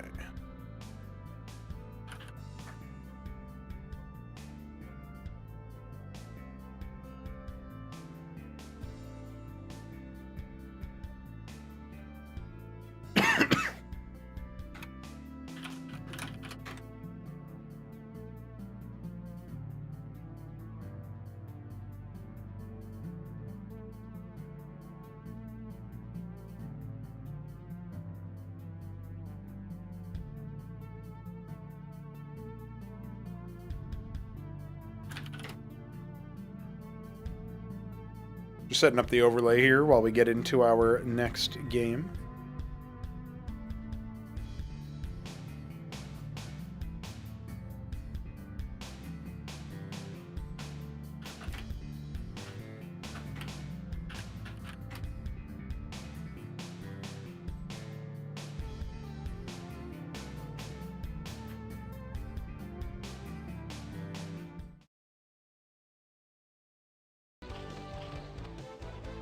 Oh no, Executor. He's not here. Wake up, Executor. There you go. He's here. Ladies and gentlemen, Pronaga bringing you another Cosmonarchy cast. We do have 3 players on a 3-spawn 1v1 map. And we are going to be seeing whether or not this is a silly game or a serious game. Typically, you don't have, 1v1 maps played, even if they are 3 or 4 spawn. It is pretty funny if we end up in a situation with, like, we've seen, like, Paradise and other 4-spawn maps get played as free-for-all maps. Everybody's familiar with them. So, on that front, it kind of makes sense. But either way, I'm sure we're going to see some silliness. We already did see some silliness. Executor took a little bit to get back to the saddle here. So let's intro our players. Musky Husky in the top left is going to be our... Oh, I can't even remember. Platinum Blue, right? No, Electric Blue. Electric Blue Zerg. In the 3 o'clock position, we have Lord Dragon Pumpkin. Pumpkin Zerg. Executor in the bottom left. He's the Platinum Blue. That's why I was thinking of that color. I was looking at his base. Going for a gateway first here. It's okay if you're, AFK for the first 10 seconds, to be honest, because when you're thinking about a free-for-all, you're not really the main focus. You could get unlucky and focus down by 2 players, but typically if players are playing well, they're going to be playing the game theory out. They're going to be like, okay, I've pressured one guy, but I need to worry about the other guy. We'll see who's doing that the most adept. I will say that this is a lobby where, Executor is probably a little bit better than Lord Dragon, and Muskie is probably much better than the other 2 players, judging by what I've seen. Now, this game was played in late January, if I'm correct. Yeah, the 22nd of January. So I'm going to go ahead and assume that this is, post Hit 'em Up Hash or thereabouts. I can't remember when Hit 'em Up's birthday event was actually held. But we found out that Husky's actually pretty damn good at the game. So I would be very surprised if he doesn't look very good in this particular matchup. So hello with a W. Hello, says Lord Dragon as he walks past the Warden and Bulwark combo that has been assembled inside the choke, if you will, the natural entryway. Zethar cores have also arrived, and the Droleth kind of distracted. A couple of workers could end up going down here for Executor. Meanwhile, the Warden has caught the other 2. Could have just been right-clicked past. I think one of them would have maybe died, but Lord Dragon is going to end up gotten the better of. He only ends up getting 1 worker there. That feels very surprising. However, it has made Executor play a little bit defensively, and he wants to take his expansion behind this. Exec? Question mark? There's the expansion for Husky. Just kind of... Oh, I see. He's gone for a very greedy build. He's got a bunch of Rilla Rokors. I be your guest. Lord Dragon, you are attacking him with stuff. I don't know if that's considered guest behavior. I think that means you get evicted or something. Maybe there's a translation error there. Executor is building a rogue gallery. Now, I would speculate we're going to see a Kabbalist out of him. He's got a lot of money. Still hasn't dropped that Nexus. I think Lord Dragon's distracting him. Oh, I see. He's trying to play favorites. Honestly, they might need to 2v1 him, to be honest.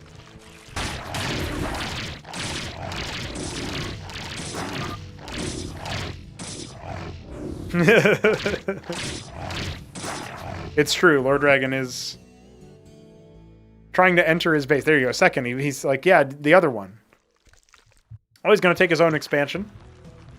I can't quite tell if he's off-center or not. Looks like it's correct, though. Nice Edge is a port of Dominator, done by Jujic. Named so because of the sharp appearance of the ramps that we've got in here. And there's that Nexus we were talking about, waiting for Executor to put down. We've got a Sedent coming as well. Straight into the ski back. He's skipped the pool. He's going to add even more Larvosks. Yeah, this is a man who does not fear being attacked anytime soon. Quas need to cycle back here. And there's the Kabbalist from Executor. That's exactly what we were expecting. Hydra's then about halfway done here for Lord Dragon, so he wants to tech out of pool units. He recognizes they're struggling versus the armor. Getting nifty with the burrow micro there, almost like they're StarCraft 2 roaches, right? They don't regenerate nearly as fast. They do regenerate twice as fast when burrowed, but that's a global rule. It's not like per unit.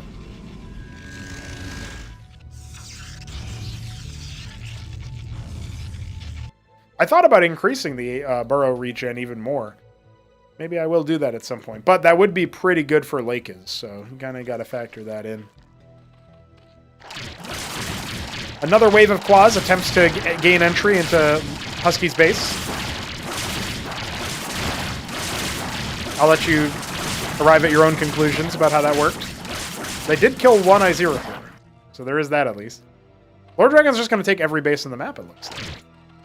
Avaleth gets pushed away. Rollet Scout confirms where Executor is hiding. Hiding, preparing. However you want to look at it.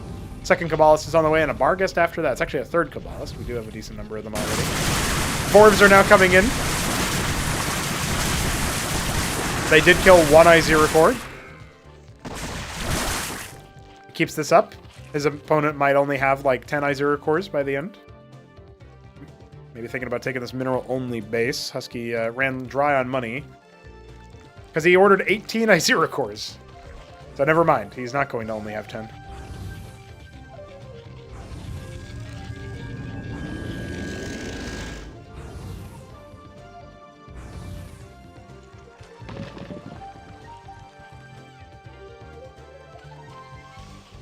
Oh, I don't mind this from Lord Dragon. I-04s do really beat back Nathracors, though. Ah, tier 2 coming for Husky. Okay. I like the idea that Lord Dragon is basically just like trying to find more and more creative ways to gain entry into Husky's base. Hi. Ah, he's too good. He knows about Burrow. However, he's only got Bactals trying to chase him, so...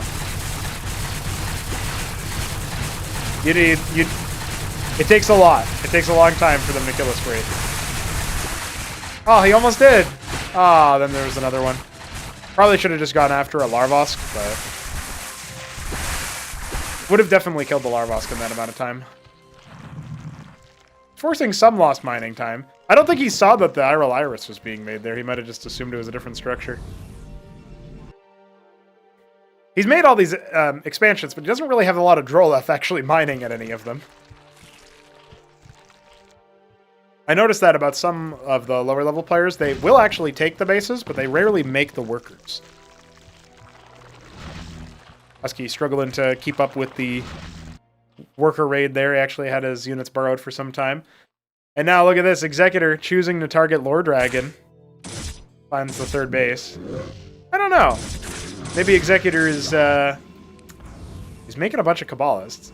Honestly, that could be pretty deadly, but there is an Avaleth here, so it could also end really poorly. Right. That 4th base dream is dead. Lord Dragon probably forgot about that guy anyway. Gonna send his army up here to defend his hallowed ground.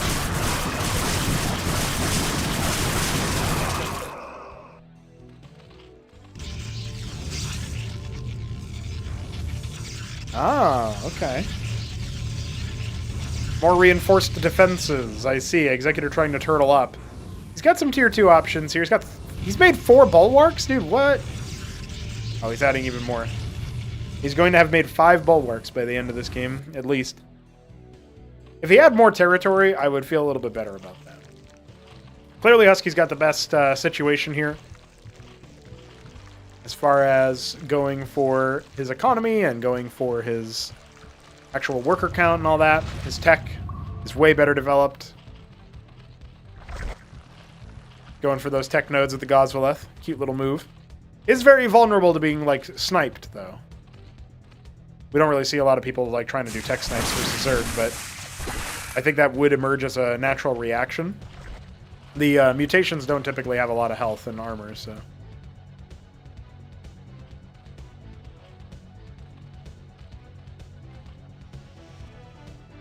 I think Lord Dragon's army actually beats Husky's right now, but only really because Husky hasn't actuated his tech yet.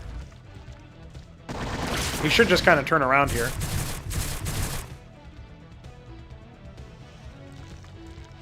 Unitary Union coming up for Executor. That's his tier 3 of choice. Base number 4 coming for Lord Dragon. But again, he's got 2k minerals and almost no workers mining at any of these bases. He's only got 2 gas miners, not even mining 2, and the guys are here. What's going on? A bona fide noob game. That's what's going on. 8 Kabbalists. You got the 1 Barghest. Yeah, that's like a... That's a pretty brutal one-shot, you know, a couple of initial procs on that. Looks like only 2 Kabbalists even end up going down.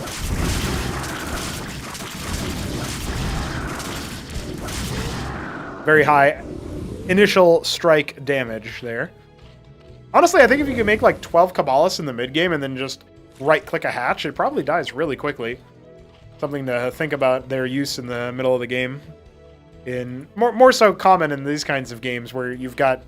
It's not a 1v1, right? Like, you could account for that in a 1v1 just because that's a lot of resources, but wacky stuff happens all the time in free-for-alls and team games and all that.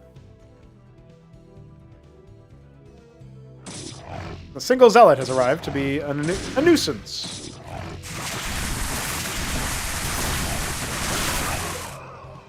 Absolutely plagued.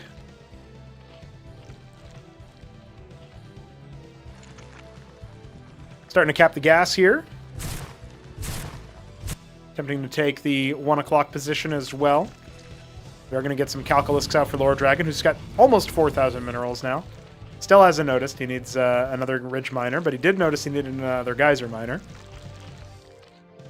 Yeah, he doesn't seem to believe in Ridge capping. Stark contrast to Husky's already hit tier 2. He's making crabs. The Criminalisks are on the way. Some tier 2 static defense with the Khazitra, no less. This 4th base is going to be pretty impenetrable. Okay, Lord Dragon has been provoked. Hi.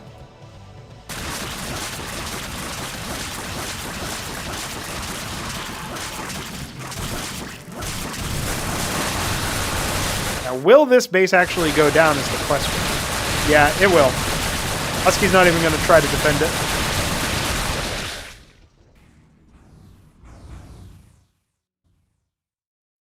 No workers for this Barghest to harass.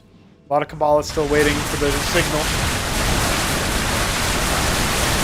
Oh dear. The Criminalisks are going to do so much damage combined with the Plague. Oh my god. Plague like barely scratches them too. It's really funny. And Lord Dragon is going to lose his 6 o'clock. Exec, no! What, colon PV?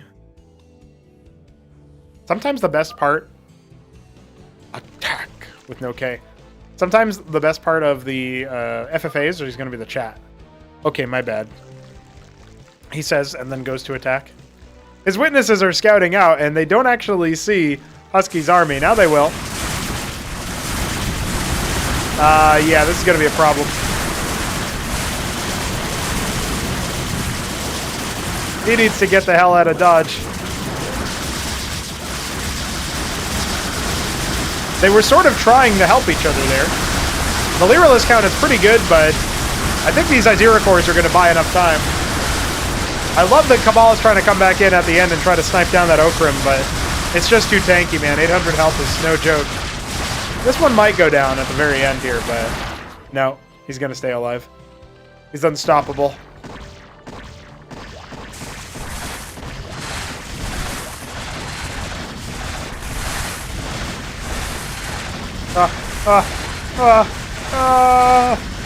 Nope. What a disaster.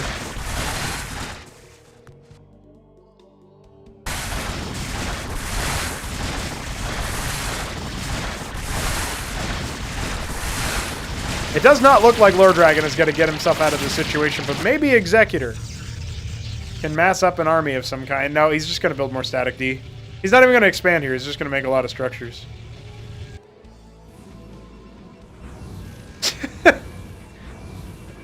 He's got a lot of envoys. Oh, dear. They told me this unit was OP. Granted, it was attacking workers, so I don't know if it was exactly a fair fight.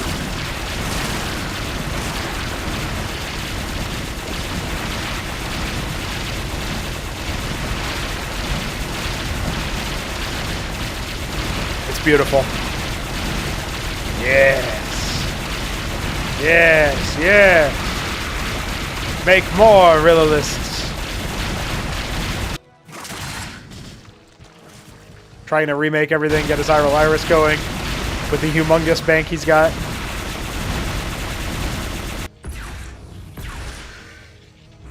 What's he gonna do? Send a bunch of artisans over here? What? He's got no nexus. He's doing it again! Executor, you're a madman. What is even happening? Oh no. No! No, they're gonna die! Never mind. Just barely saved in the nick of time. They gotta be within a sight range of the Detkara core, or some other sire, like a Zorius. Zerg gear.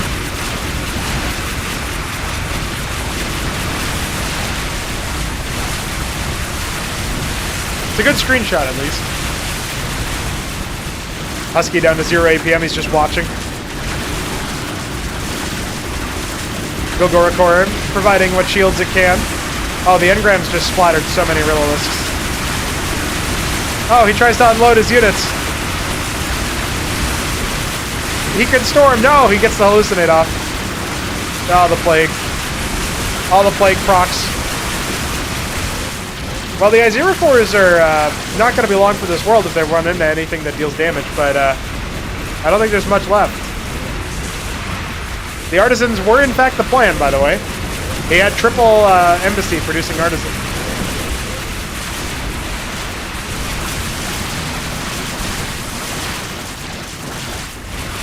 GG has to be called from Executor. And I'm sure Lord Dragon is like, yeah, he says, why? Hold on, I'm almost rebuilt.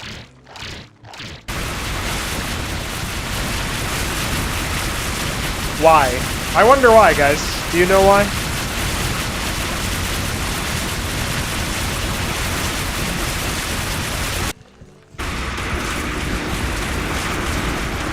He could rebuild if he moved all of his artisans here and then had a scribe somewhere.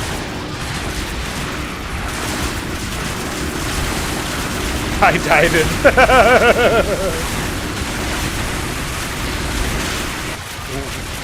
Why destroy you? No, who else would have killed him, Lord Dragon?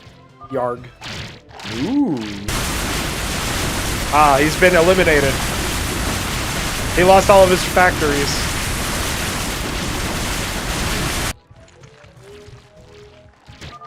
I too. I destroy you.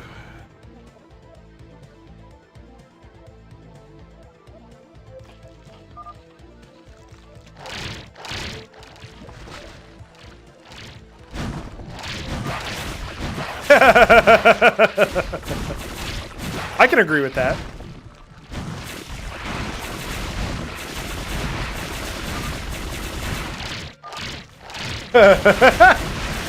Sorry. Sorry, can we go again? I feel like my mouse wasn't plugged in. It's beautiful.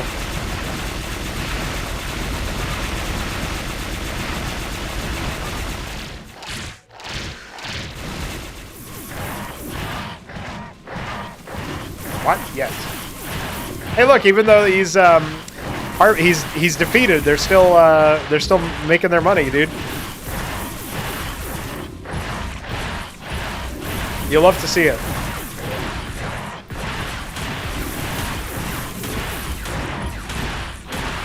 Oh yeah, neutral pylons provide pylon power for anybody. Dude, that's so funny. What a funny set of interactions there at the end. You know, team games and free-for-alls, man, that's where we see some of the wackest stuff. I dig it. GG. Guys, some games deserve to be on the internet. That one, not really. But it was still a look at some of the more deranged stuff that you can get up to in this game. So, for that reason, it's pretty cool.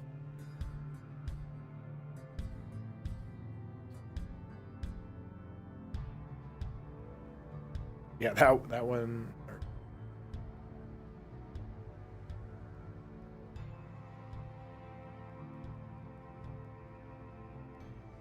Okay, we will end up doing that last game that I was talking about. It is a 1v1. It is a noob game. You know, fits with the rest of the theme. We had that one high-level 2v2 in the middle, and then we bookended it by being very silly. This is a PVZ, it looks like. I believe this is from the Hitemapash.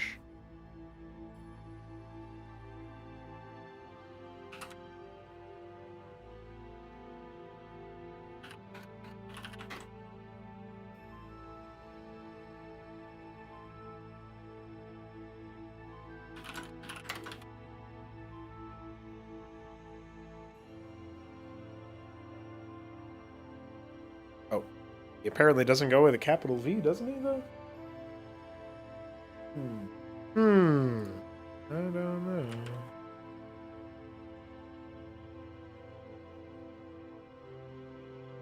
Whatever. I'll leave him in there as not capital V. Match his in-game name.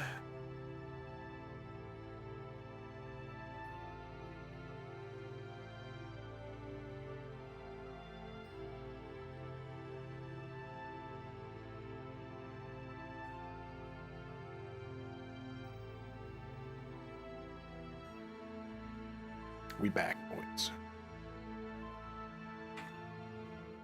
All right, last one, boys. At least for today. Ladies and gentlemen, it's another Cosmonarchy cast. Two-door in the top left is going to be our Japanese Violet Zerg player. And Flame Viper in the bottom right is going to be our Pumpkin Protoss player. And they're talking about CPUs because there are some like default computer players that got assigned a random race. We fixed that a while ago. This is an old game. I want to say this was played in like January 20th. Let me see here. January 20... Where are we? Where's our... Oh, yeah, January 20th, indeed. So, all good. All good in the hood. We do have a pool coming. I'm Magma. Oh, I see. Yeah, the colors are probably out of sync. So there's going to be a gateway start here and a pretty fast second one. And the scribe is moving to the top right. I wonder if Japanese Violet being synced here means that this is like Two-Door's copy of the replay. That might be. I wonder, you know, there's some things. There are some things. This is yet another installment in our series following the noobs, while also casting while sick. So I hope you appreciate that combination of things. The pool into Kagrant for the Larvas. Two-Door's main race, if you can call it that, is probably Zerg. And Flame Viper is playing with sound off, but I actually don't know what race he prefers. I would imagine he plays Zerg a lot. I'm deaf, so there's no effect on me. I don't know if he's memeing or not, but that is pretty funny. I mean, he does listen to my stream and respond, so unless he's got a very sophisticated audio to verbal, you know, like audio to visual translator. That is a funny meme, though. Double Monument of Sin here in the middle.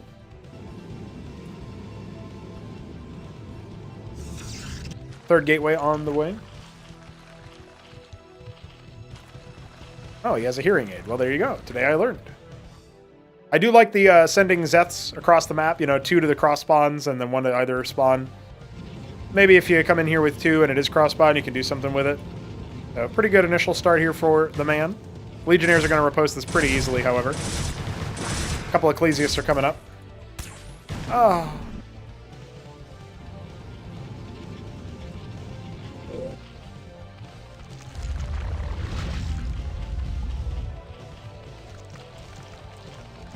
Oh, Nathracors are coming out. Dude, Tudor loves the Nathracor. He did defeat Alexander in the hit him up hash as Alexander rolled toss and made a bunch of ground units that could not shoot back up. And then there was like a proxy hatch involved. It was really deranged. All the Zets have died. Very avoidable deaths, but we'll pretend that it wasn't the case. Flame Viper just annihilated him with excellent micro, you know what I mean? We do have some Zealots and some Ecclesiasts coming out. Couple of Nathracors pairing off here for now. We got a couple more pairs in production.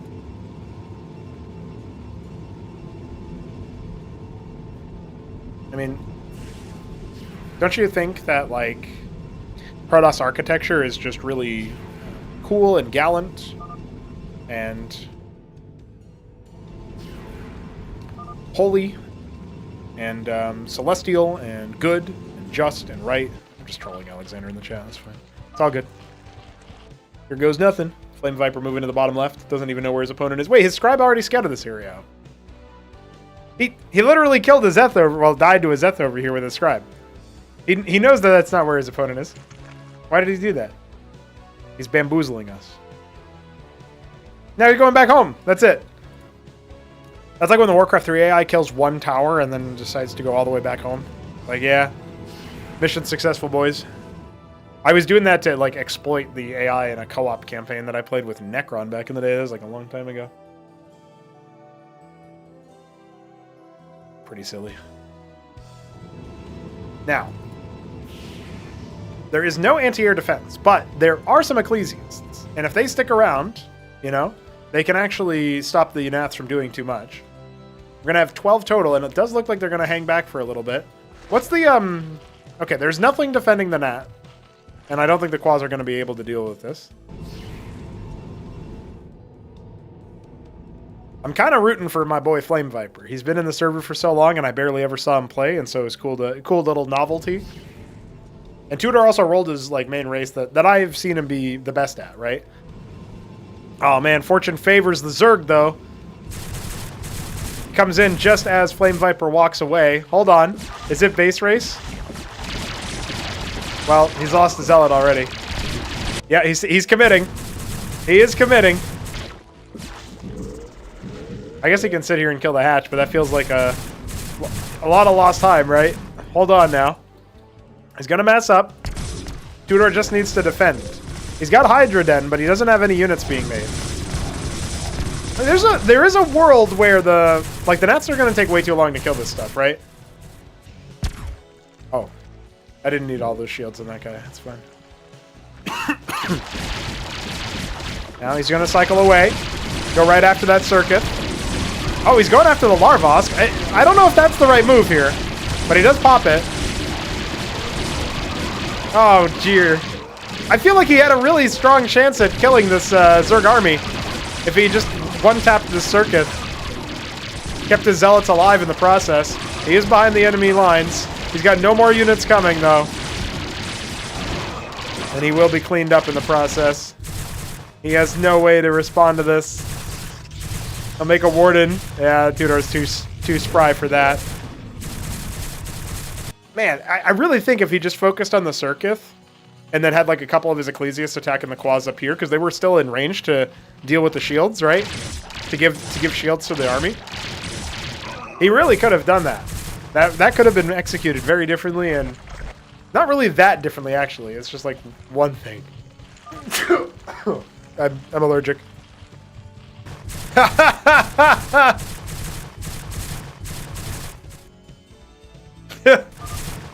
Don't forget to save the replay.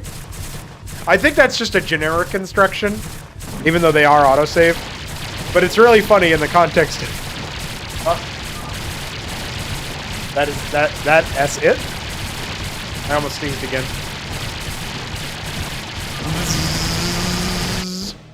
Annihilated. There was some chat there, I didn't read it. I was too busy fast forwarding. Well, that was a game. I'm glad I saved that for so long. I'm glad I waited forever to watch that game. That was truly one of the games of all time. All right, lads. We struck out for those last 2 replays, but we do have more that at some point I will need to do. I'm not going to do it today, though. I only streamed for 2 hours. It felt like an eternity, because that's how sick I am. And not in like in a bad way. It just felt like, oh yeah, I've been doing this for like 4 hours or something. Nope. But I will be coming back at some point for a cast. Probably, I want to say like maybe Tuesday or something. So keep your eyes peeled for that. Thanks for donating, Alexander. And for anybody else who wants to support the 2v2 tournament that we want to get started here, we will be accepting donations for that. If you donate in a way other than the Streamlabs link, just leave it in the donation field that you're doing it for the 2v2 tournament. I'll put the manual updates in, and it's going to be a good time for sure. So I'm looking forward to that. All right. GG, lads.